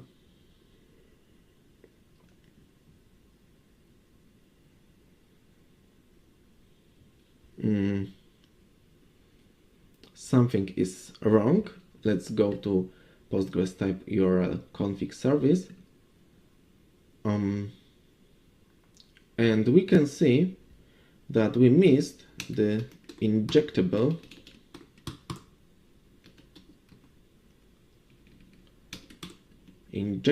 decorator, injectable annotation. Let's check again.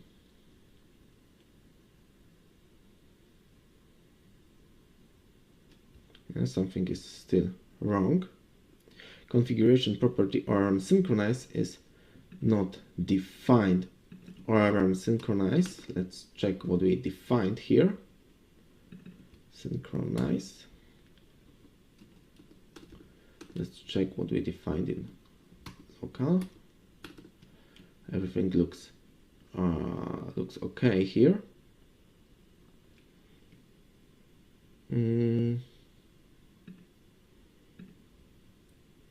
Entities is defined, but in this case the ORM synchronize is not. Let's check if something changed after the setting it up.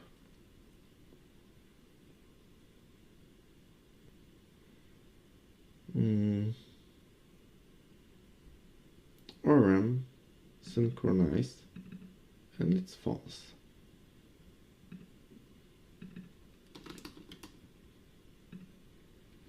And if we are going to set it like that, no, nothing is changed.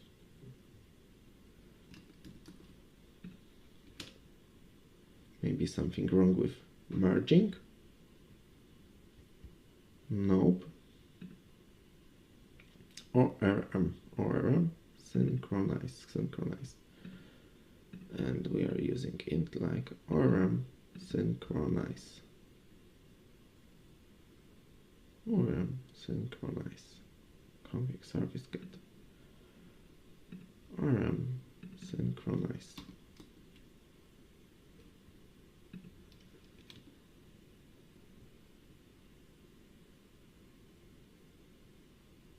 Yeah, everything is running. I think that what was the problem? Yeah, there was a problem with a typo.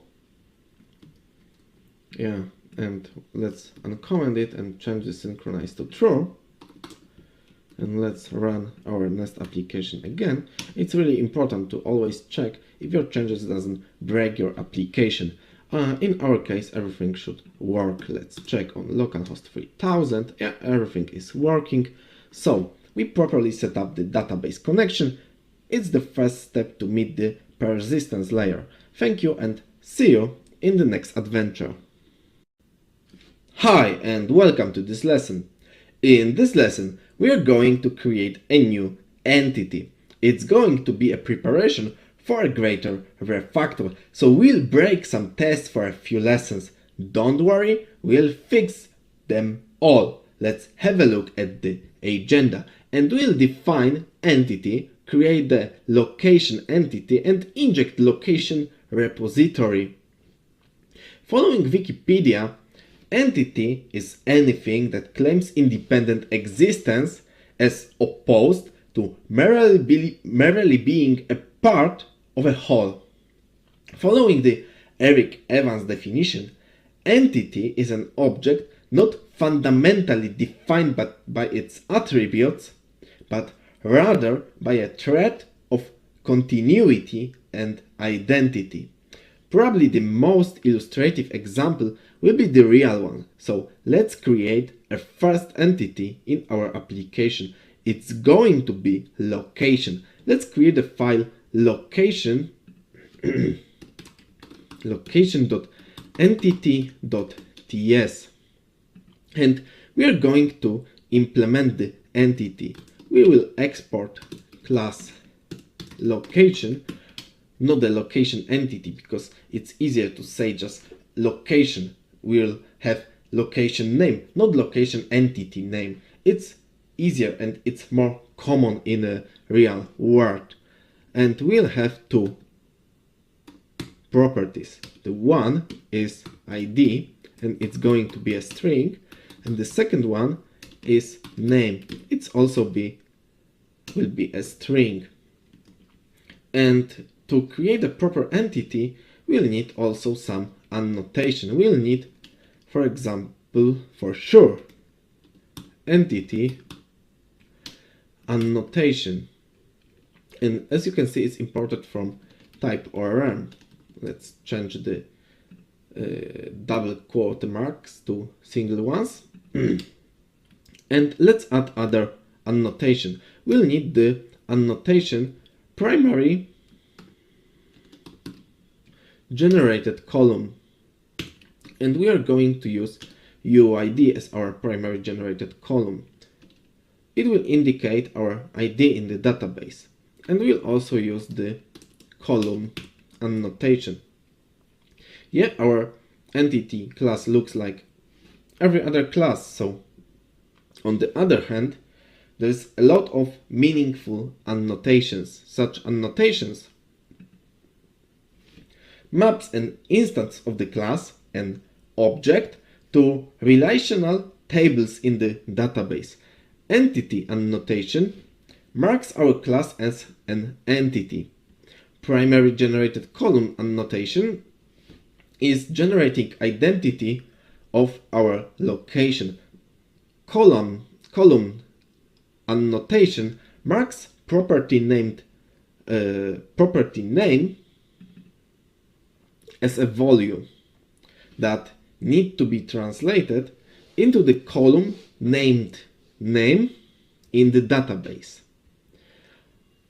Type ORM automatically create location repository for us. Repository is a concept of an abstraction layer or a persistence process. Thanks that we don't need to worry about the way that objects are mapped and stored. We are just getting objects from the repository. Such objects are ready to be processed by the application and its business logic. To let type ORM create a repository for us, we need to import type ORM module for the location feature. Let's open location module.ts and add import property. We'll need to add the property and import type ORM module, and we'll need to do it just for one feature, and this feature is location. Yeah, and in that way we'll import the location repository. To inject location repository into the service, we need to use dependency injection. There is a special annotation inject repository to be used inside the service. Let's create a constructor for a location service.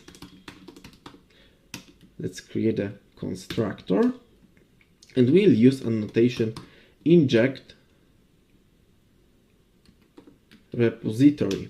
Yeah, it's auto imported, and we'll import the repository for location entity. And this repository will be, of course, private. We are going to use location repository property to store our repository. It's a type of repository, but it's a generic type, so we'll need to use location as a generic argument. Yeah, our location repository is stored, so we would also change the list method to list the real entities. To do it, we'll need to return this location repository and use the method find. Yeah, looks great, except the fact that we are returning the wrong type and we are doing it not asynchronously. We'll need to use async method here, and we would like to return a promise for location, and much even more strict for an array of locations. This async is, I think, not needed in this case, but it will indicate that this is asynchronous function. Yeah, from our point of view, everything looks good. Repository is injected into the service, but we also break the rest of our app. Controller is expecting, as you can see, there's an error. Controller is expecting an array with strings from the service. The same with test. Yeah, test is broken. Some additional work must be done before we would test and start our app again, but we are on a good path. See ya in just a minute. Hi and welcome to this lesson. In this lesson, I'm gonna show you how to transform entities to DTO. This lecture might last long, so I decided to divide this lecture into two parts. Let's have a look at the agenda. We'll talk about DTO concept. We'll install Automapper, create a common module, create a mapping service, we'll implement mapping registry service, and we'll create location DTO. Finally, we'll create location mapping service. DTO can be translated as data transfer object. It's known pattern in the programming world. Thanks to DTO, we can fully control the output from and input to the application. DTO handles the correct data in the application borders. It doesn't have to be fully consistent with our entities, but it is mostly quite similar to the application logic. Thanks to that, we can simply map DTO to the entity and entity to DTO. Please have a look at the attached image. DTO are needed on the boundaries of the application. It's not fully true in our case because we are generating also the templates, but DTO exists at least on the boundary of the controller. Services and persistent layer are using entities on the other hand. We should map our elastic flexible DTOs into entities which are part of strict model of our business. We want to keep our API flexible for changes, but the business model shouldn't change in case of required API change. Not all applications need DTOs. It's especially useful in two cases. When we will programming for enterprise, where we will do the enterprise programming, where API endpoints are fully specified and there is no elasticity in the view of the API, or the second case is where API changes a lot. I promised enterprise ready framework, and I'm gonna implement DTO and all the mappings in the best known for me way. Possibly it's not needed feature in your application. If you want to read more about DTOs, let's have a look on that Uncle Bob page about data transfer object. It's linked under the video. There's a really great package dedicated to mapping in the .NET world. It's called AutoMapper. We're gonna install JavaScript equivalent of such package, and to do it we just need to do npm install save automapper-ts. Automapper will help us to map all the DTOs to entities and all entities to DTOs. We're gonna create for sure a common module to store something like mapping registry. I promise it's the last not domain related module. To create our module, we're gonna type nest generate module common,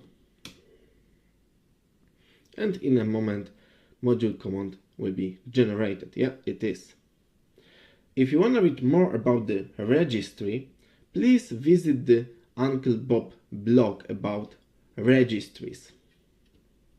Registries are created to registry other object. We would like to store all the mappings. Let's create an abstract mapping service by creating mapping service.ts file in the common module. Let's implement that file. We're gonna export abstract class mapping service. Yeah, looks nice. We are going to self-register mappings in the register. To achieve it, we need to inject the register into all mapping services. To do it, we need to create a constructor with a mapping registry service, and it will be of type mapping registry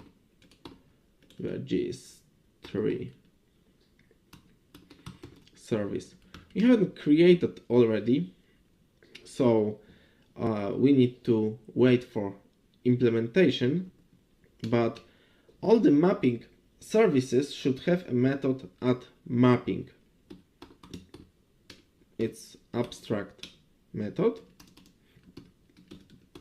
at mapping, and this method is not gonna return any type, so it's void type.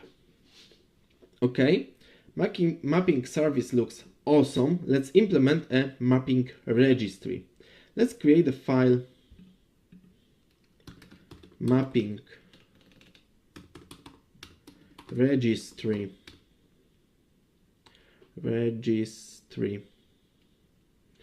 dot service dot ts. Now we can simply implement the mapping registry. We're gonna export class mapping registry service, and we are going to make this injectable. By the way, same with mapping service, it's injectable. We can now also, it's not double quoted. We can now import mapping registry service. Looks great. And yeah, let's go to the implementation of mapping registry service. And we're going to collect all the services into the array. Let's create this array. It's private, read only mapping services, and it's gonna be an array of mapping services.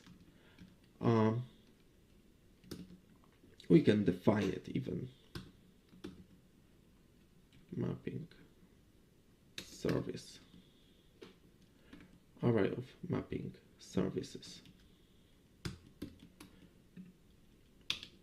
Yeah, we'll register all map services and initialize mappings. We are going to create a method register mapping service, and as an argument we'll get mapping service, and we'll push this mapping service to our mapping services array. Mapping service from the lowercase letter, mapping service. Yeah, looks okay. And we are going to also initialize, instantiate that mapping. So we are going to use method add mapping. Yeah, looks great. And finally, we are going to use mapping by simply map the proper objects between incompatible interfaces. To do it, we are going to use method map. It's a public method map with generic type. As a source, it's going to be a class. Class name is a type of string. As a target, we're going also to get a class.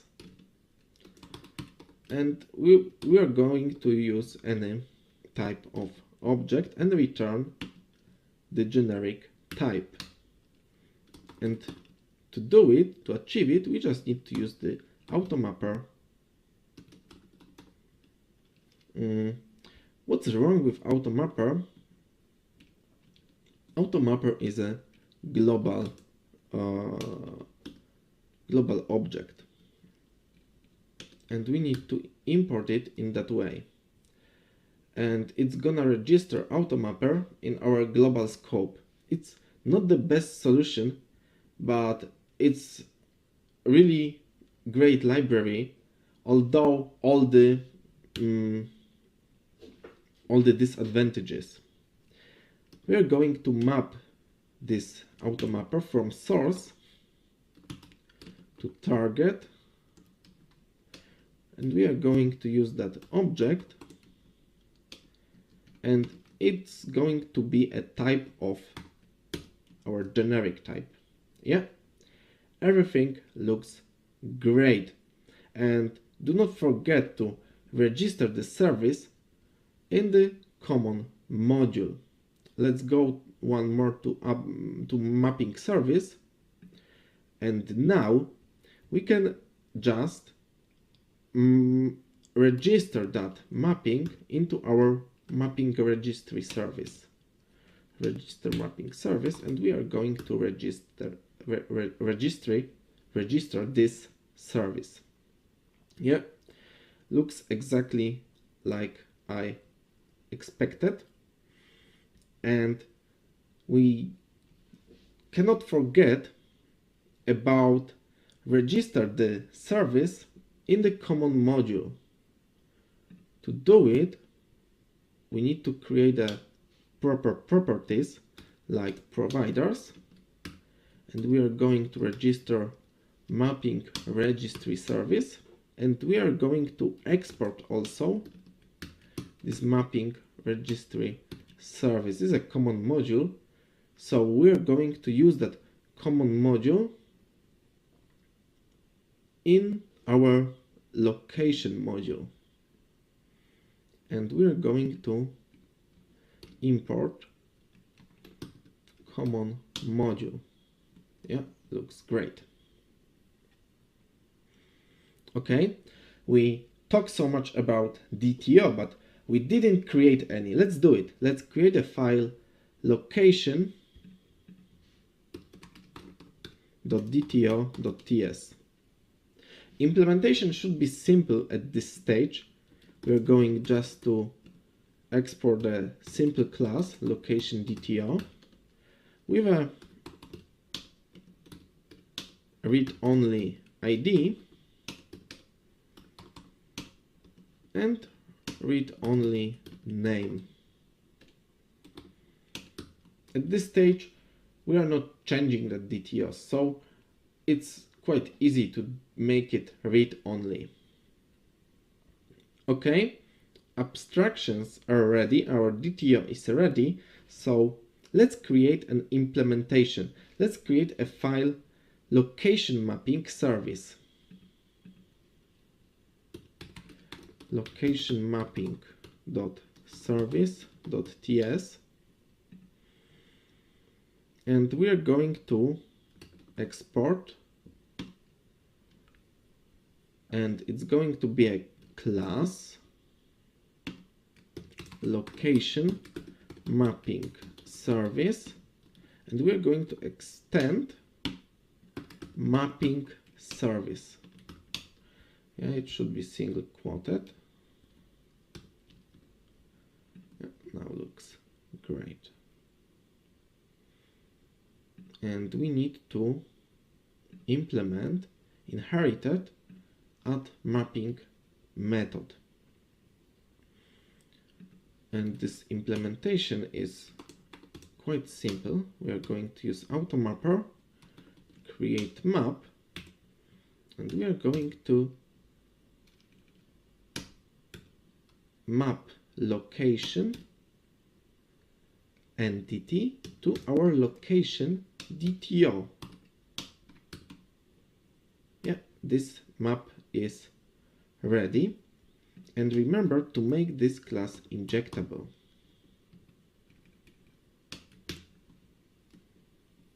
Yeah, looks exactly as we expect. We are going to register location mapping service into the location module. Location module, we already imported common module. We need to also register location mapping service. Yeah, this implementation of location mapping service was trivial. It will not always be. I will show you shortly in one of the next few lessons why mappings might be needed. Some real use cases might help you to understand the need of DTO. Let's stop here to not prolong this lecture. We've created the basic functionality of our mappers. In the next part, we'll use our implemented mappings. See ya in just a minute. Hi and welcome to the second part of this lesson. In this lesson, I'm gonna transform entities into DTO. Let's have a look at the agenda of the second part. We'll do the changes in location controller. We'll do the changes in the template and create Postgres UUID extension. Finally, we are going to start the application. Okay, let's change the location controller. We should start our changes from removing this location list DTO. We should move it to the separate file. Let's name it location list dto.ts,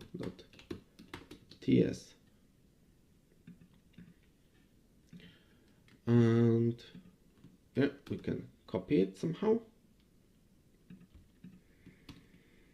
and we don't need this prefix I, and we're going to export that interface.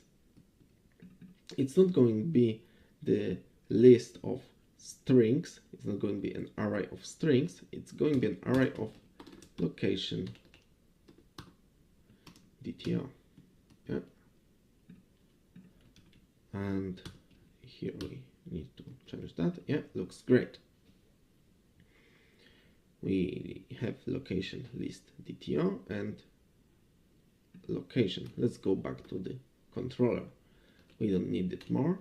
We just need to import such DTO. Okay. We can finally do the changes in the controller. We can change the constructor to additionally inject location mapping, not location mapping, mapping registry service here. Mapping registry service. Registry service. Yeah, looks okay. And we are going to use that mapping registry service. To do it, we're going to use public async method list location to return a promise for a location list DTO. Yeah, we are using the persistent layer. The persistent layer is communicating with the database asynchronously, so we need to handle that asynchronous way of rendering our application. We'll use our asynchronous method list. So to do it, we need to await for that list. Await is a kind of sugar over the promises, but makes the application even more readable. Now we will need to map all the DTOs. So we'll get our DTOs to a constant, and it's going to, our DTOs are our mapped location. So we are going to map our location, and we are going to map this into the location DTO. And we are doing it, we will do it using the location name. We are going to map location name into the location DTO name. And finally, we are going to map location object. Yeah, looks great. And we need to return DTOs instead of locations, but let's keep this name locations. Yeah, let's create additional space for return placement, and yeah, everything looks great. We'll also need to do a small change in the handlebars template. Let's go to our handlebars list template, and we'll need to indicate this dot name. Last but not least, in the last lecture we used UID type as an ID. Postgres need to have UID extension to properly handle UIDs. To create such extension, we should go to Postgres terminal using PSQL. Let's change the database to locations. To do it, we should use the command connect locations. Yeah, and let's create a proper extension. Create extension if not exist, and it's going to be UID or CP is how this extension is named. I already created that extension, that's why I had a notice that extension already exists, but don't worry, in your case you will just create a new extension. So we can check if the proper tables were generated. Yeah, looks great. I already created also a kind of fixture inside the location. Let's have a look.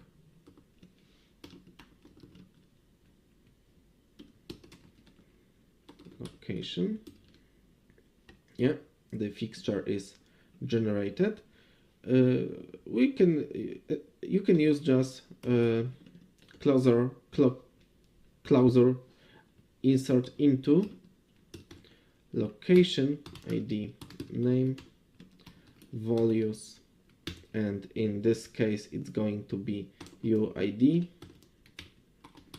generate v4, and this function will generate unique ID, and we can choose the name and let it be nice location 2. Yeah, and we just inserted the second location with the second UID. So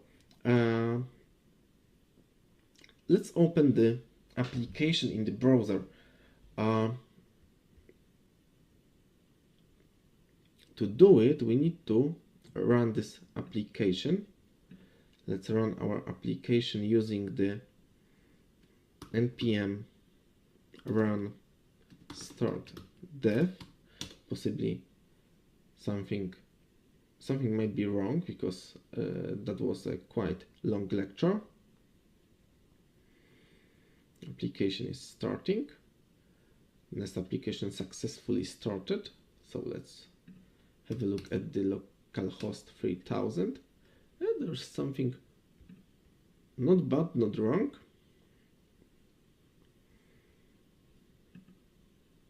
It looks like there's some kind of problem with our location name, but we can simply debug it using our debugger. We are going to debug Nest.js framework, and let's check what is happening. Let it be here.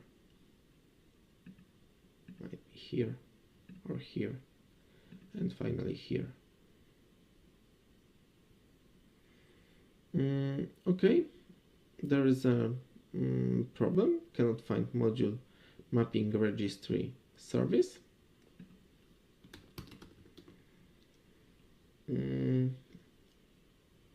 It cannot be found because there is a wrong path. Yeah, we are going to get that module not from source but from the level up from in the directory structure. Same with location mapping, and same with common module here. Any other problems?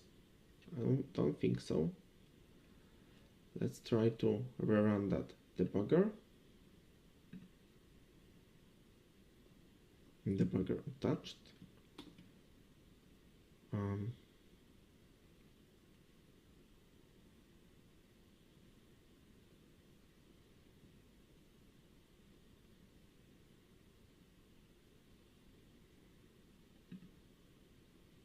Yeah, looks like it's working. And let's have a look. What are our locations? Our locations are great objects. So let's go to the step into. Yeah, we are inside. Let's go to our map method and we can check what's happening here. We are going to return the value. This value looks strange, but we can check what the automapper is mapping. Oh yeah, here is a problem. We passed an object as a class, not like an object. Yeah, that was the problem. I think that no more problem will be here. Yeah, we need to wait for application. Yeah, looks great. Let's go to the second point. Yeah, there are DTOs, the first one, yeah, the second one, everything looks alright. Application is debugged. Yeah, there are nice locations, there are 2 nice locations. Everything looks working and that's really great. Finally, there were some troubles, but you could find how to use the debugger also, and that this is the nice method of debugging our application. I really like it. Thank you for this lecture. I hope that I've brought up some mapping issue closer. It's really important in enterprise architecture to use DTO. Thanks them, we can achieve flexibility on the output. There is more work that needs to be done when we decide to implement DTOs, but we receive a lot of flexibility in exchange. Depends on the project, it might be enough to work with entities or continue workflow with DTOs. I decided to do that, to do the DTOs, because I promised enterprise ready node. It's a common enterprise workflow. It might be really enjoyable in the future. Let's move to the future in just a minute. Hi, thank you for being with me and Nest.js in this section. We've done quite a huge refactor and introduced a lot of additional concepts focused on persistent layer mostly. Please take a look at this picture that clarifies the borders of particular layers of the application. The persistent layer is focused on storing the data. Persistence abstractions such as repositories can be injected into service layer. Rarely we could use them in the controller layer, but we must force politics to create a service and refactor controllers if any meaningful business logic will be included. It might be more complicated over time, but the politics is up to you. I'm trying to not call repositories directly from controller because I have a difficulty in later control. The next picture will show you that in fact all the layers can operate on entity. DTO should be accessible only in the controller.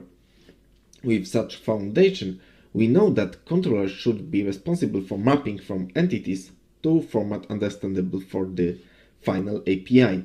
It's a solid tested foundation that keeps your business logic independent on API or other infrastructure and allow us to create an application following the domain-driven design rules. So focus on business logic first. We'll focus firstly on business logic in the next sections. Unluckily, we did so many changes that we've broken almost all the tests. We'll fix and improve them in the next section. See ya in just a minute. Hi! In the last section, we did a really nice job implementing the persistence layer. Thanks that we achieved nice separation between the particular layers of the application. We've created a nicely separated controller, we've separated services with business logic, and created a persistent layer. That was a really huge refactor, and we've broken most of the tests. In this section, we'll make them great again. This section will focus on fixing all the tests and show you the correct way to mock the dependencies. Sounds like a lot of fun, so see ya in just a minute. Hi and welcome to this lesson. We did a really nice job by adding the whole persistent layer to the application. It's not the end of our journey, although it was really fast. We need to slow down a little and fix all the tests we've broken and write a new ones to cover all the functionalities. We'll start from fixing unit tests. I divided this lecture to a few parts. Let's check the agenda of the next few lessons connected with fixing tests. So in the next few lessons, we'll run unit tests, install sign-on and lodash, we'll fix location.service.spec.ts, we'll create a mock helper.ts library, maybe not library, maybe it's just a simple helper, and we'll fix location controller.spec.ts. We'll create a lot of generics that will help us in the next lessons and in the future generally. So let's run our unit tests in the beginning. To do it, we'll need to use the npm test command.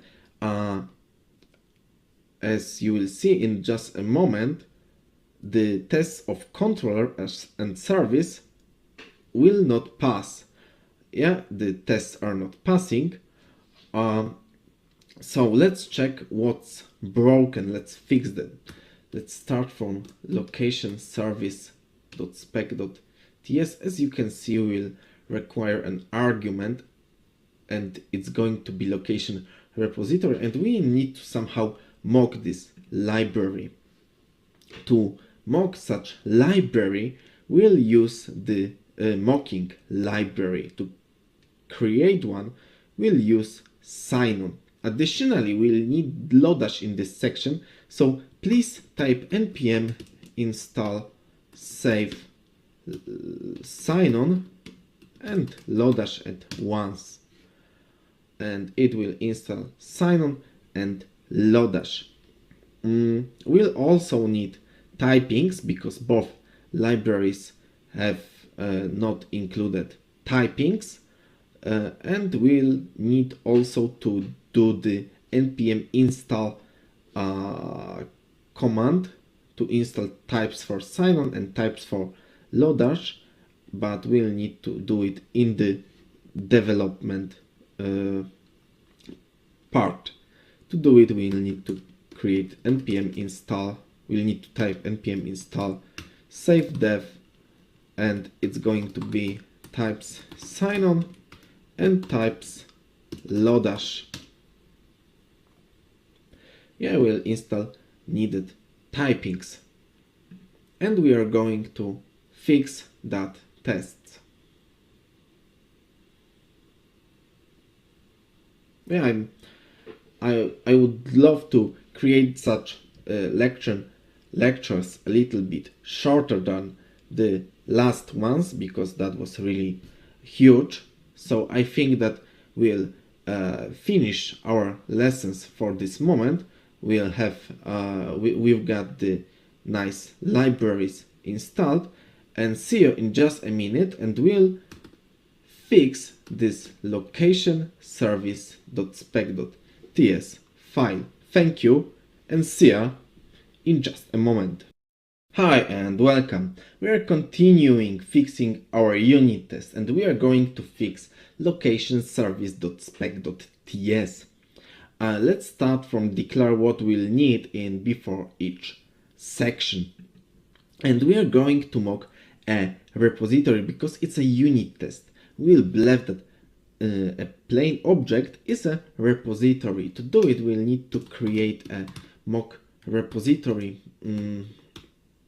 property here, and it's going to be a type of repository, and this repository should be imported from type rm. Yeah, it's imported, and it's going to be a repository of location, and it will be imported from location entity. Yeah, looks great. And we'll do the blef. To do it, we'll create a plain object, but this plain object will be of type, will be cast to the type of repository of location. It's a blef. It's not an object of such type, but no one will know that except you. At least application will not know that.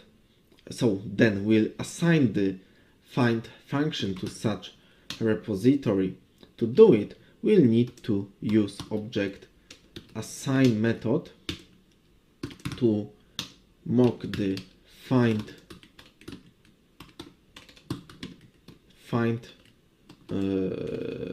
function to a repository. It looks great, but it's still not a mock. So we'll need to create a mock using sign-on. We'll need to import such sign-on library, import everything as sign-on is the proper way to import sign-on, and we are going to import it from sign-on. Yeah, looks great. And we'll need to create a mock. We'll need to declare mock, of course, mock, and it's going to be a type of sign-on mock. And our mock will be created using the method mock, and we are going to pass an argument. As an argument, we'll use the object to be mocked. In our case, it's mock repository. Finally, we'll create an expectation, and we'll use it. We'll use the method expects to create expectation, and this is the expectation of find method that will resolve to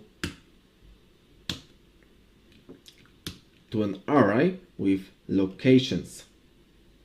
Yeah, looks great, but there is a problem. There's one problem, because it's going to be it's going to be challenging to create the locations.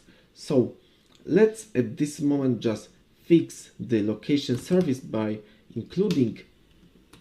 passing the mock repository and fix the test by adding the method resolve, because we're returning this empty array asynchronously, and we're expecting that our list will resolve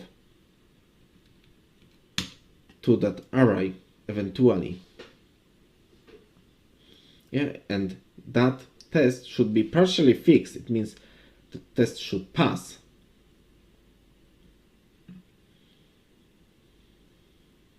Yeah, something is wrong here, I think. Oh no, this test passed. This one with controller did not. Yeah, everything looks working, except the fact that we are returning an empty array, and we'll fix that in the next lecture. See ya in just a minute. Hi, thank you for the last lecture. And in the last lecture, we fixed the location service.spec.ts, at least partially, because we are resolving an repository the returning from the value returned from a repository is an empty array. It's a not usual case, so we'll need to mock some entities, the real entities, and to do it we'll need to create the kind of location entity factory. And location entity factory might be not the best choice because we can create the generic factory, and to create the generic factory we'll create a file in the common module, and this file will be named generic factory.ts. Yeah, and our generic factory will be a class, of course, generic factory. It looks awesome. And there will be one method inside, and it's going to be public static method create.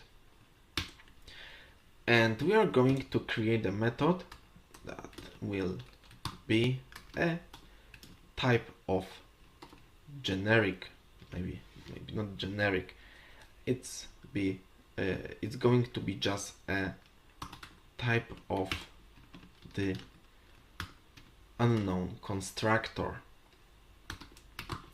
and the second argument will be the plain object with any properties we want, so it's going to be an unknown plain object. And this generic factory will instantiate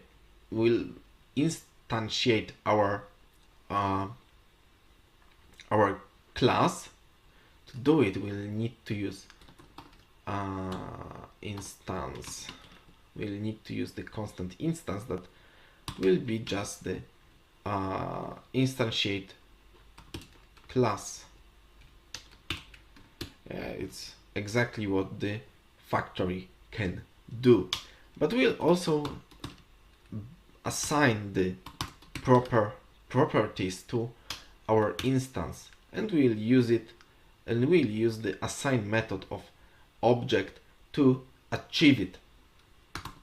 We'll assign the plain object to our instance. Yeah, everything looks great except the fact that we'll not have the type that's going to be returned. So to have such type, because we don't know this type, we need to return the unknown type. But we can cast this unknown type to some generic one, like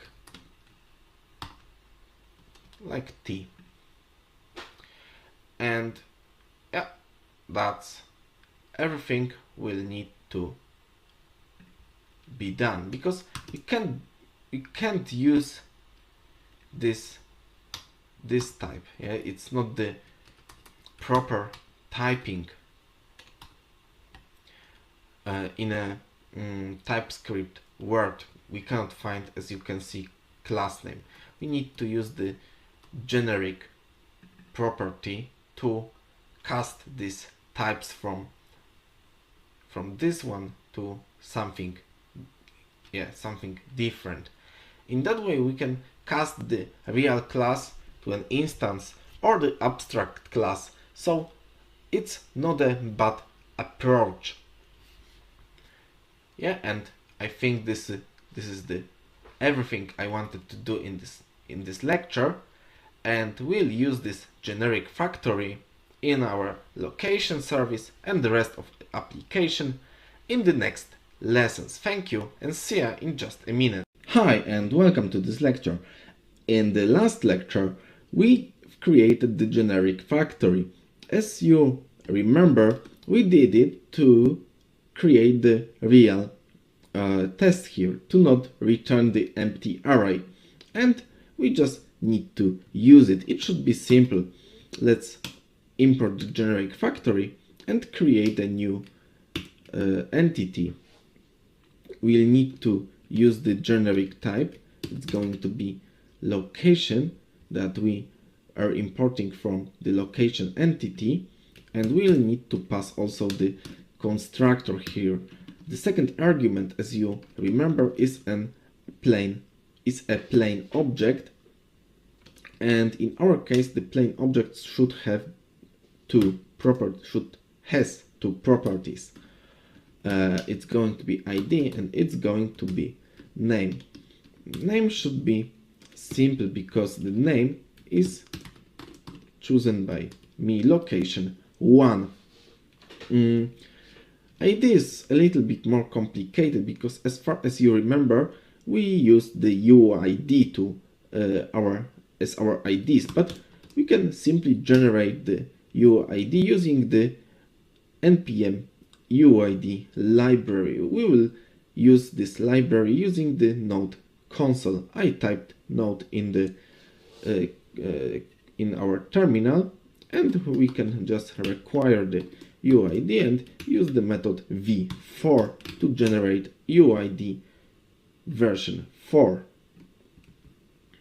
Yeah, we've created the nice looking UID. Let's create the second one, and let's copy this part to create the two locations.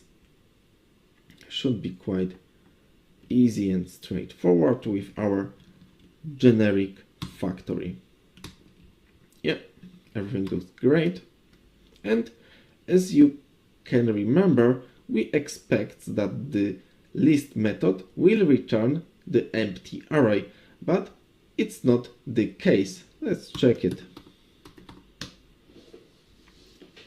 It's not the case because our mock repository will return two locations. So we are expecting in reality that this match object will have the two locations also. There is also the other fail. There is a fail with this path. Good to know. There's something wrong with my editor. I need to check what's happening here. But now everything is all right, so we'll check if the tests are passing. Yeah, it's location controller.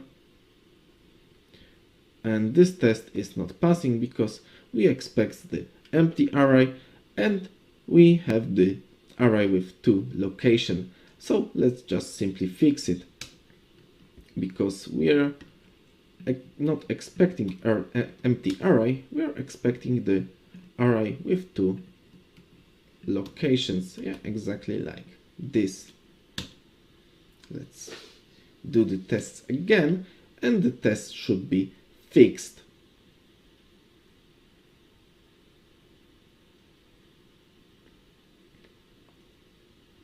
Yeah, looks working.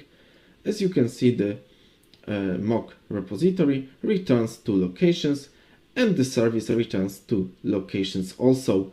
So everything looks great, and in the next lecture we'll do some more cleanups here, because this before each section doesn't look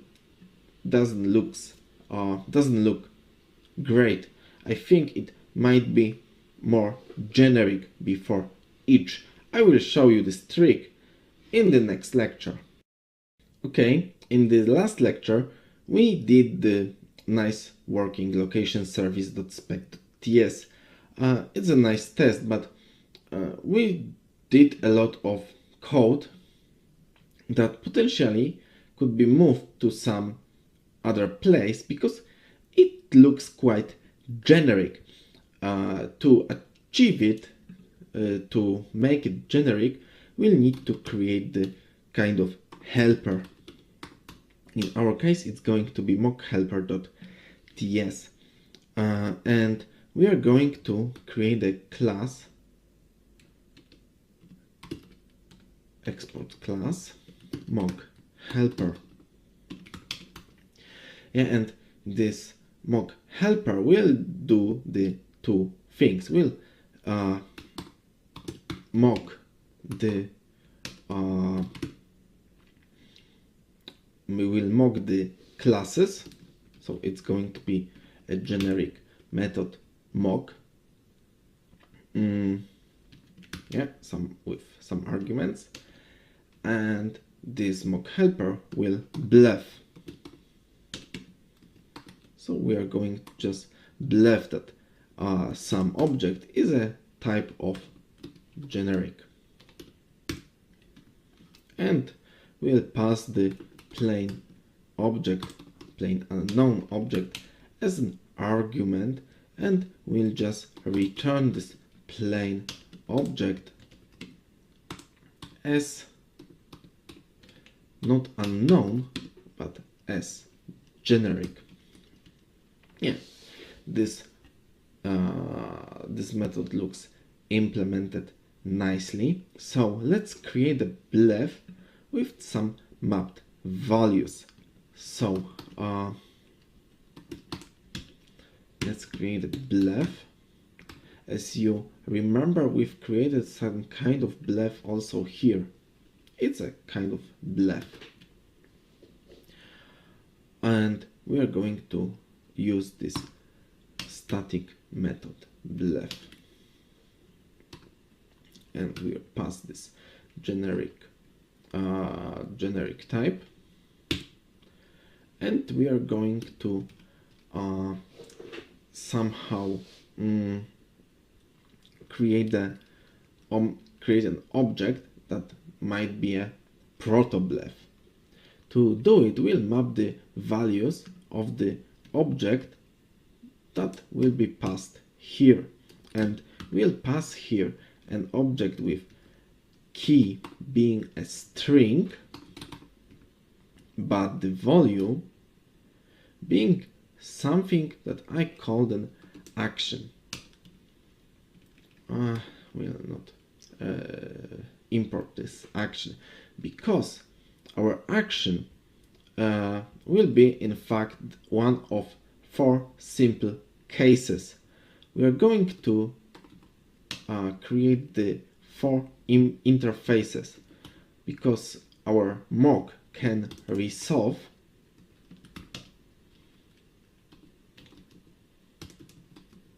and we'll resolve we'll do the action resolve like here using the property resolve, but we can also not only resolve, but we can also return. And in case of not asynchronous but synchronous mock, will return instead of resolve, but we can also reject.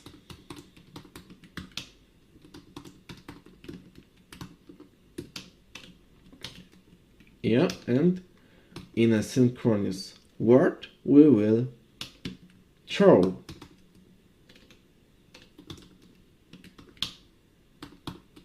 Throws. Not throw, throws. Yeah, and as you can imagine, the type action will be just any of this interface. It might be resolve, returns, rejects, or throws. And yeah, and we'll also need to import the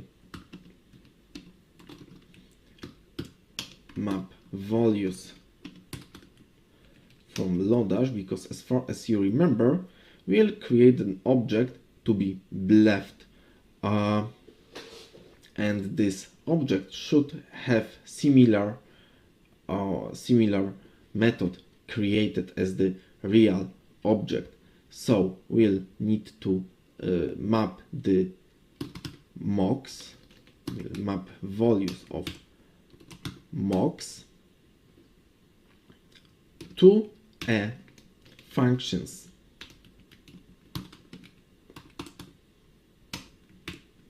Yeah, looks like I expected. Now we can pass such a blef to sign on to create a mock. We did it exactly here. This step is this, and this step will be created in a moment. Let's create a mock and use the sign on. We'll need to import everything as the sign on from sign on library.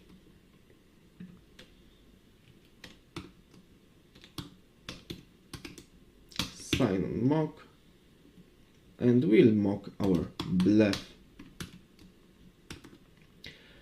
Looks great. For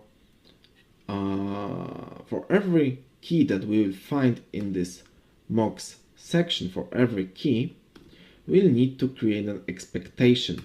So let's create exactly what I said.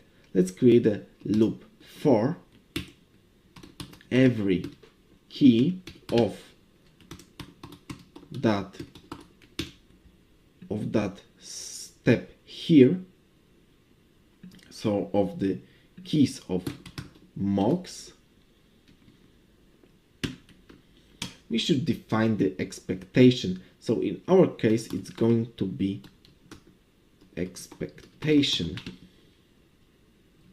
and mock expects of a key. Yeah, it's this part. Mock expects find in this case, but we are going to create something more generic. And now let's call the action like resolves in this case. To call such action, we'll need to check which action is going to be called. Let's fetch that actions from the keys of mocks, and for example mocks find or any other key. And we are expecting that there will be just one action inside, so we can just pop this action, and we need to just call this action expectation action mocks key action. What we did here is exactly this. We are going to do the action resolves with this volume. Yeah, everything looks great, and we need to return such mocked blef. Return blef. Yeah, and the mock helper it's implemented. Let's check what we can change in before each section, and we can change quite a lot because we will not need this part anymore. We'll also not need this part anymore. We'll need to just use the mock helper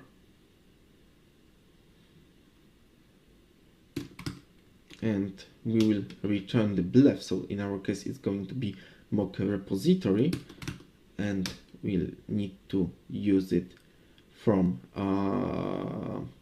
we'll need to get it from mock helper mock, and it's going to be a type of repository with a generic location, and we are going to mock the method find that will resolves with exactly this.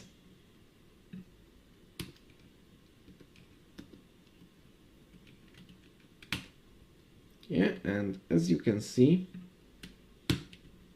our before each section looks much smaller and I think more straightforward, because we only use the one method, mock helper mock, and we are mocking in such case mock repository, and we'll mock the find method of this repository, which will resolves with such a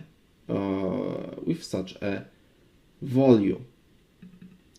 So in that case, this test should work exactly the same.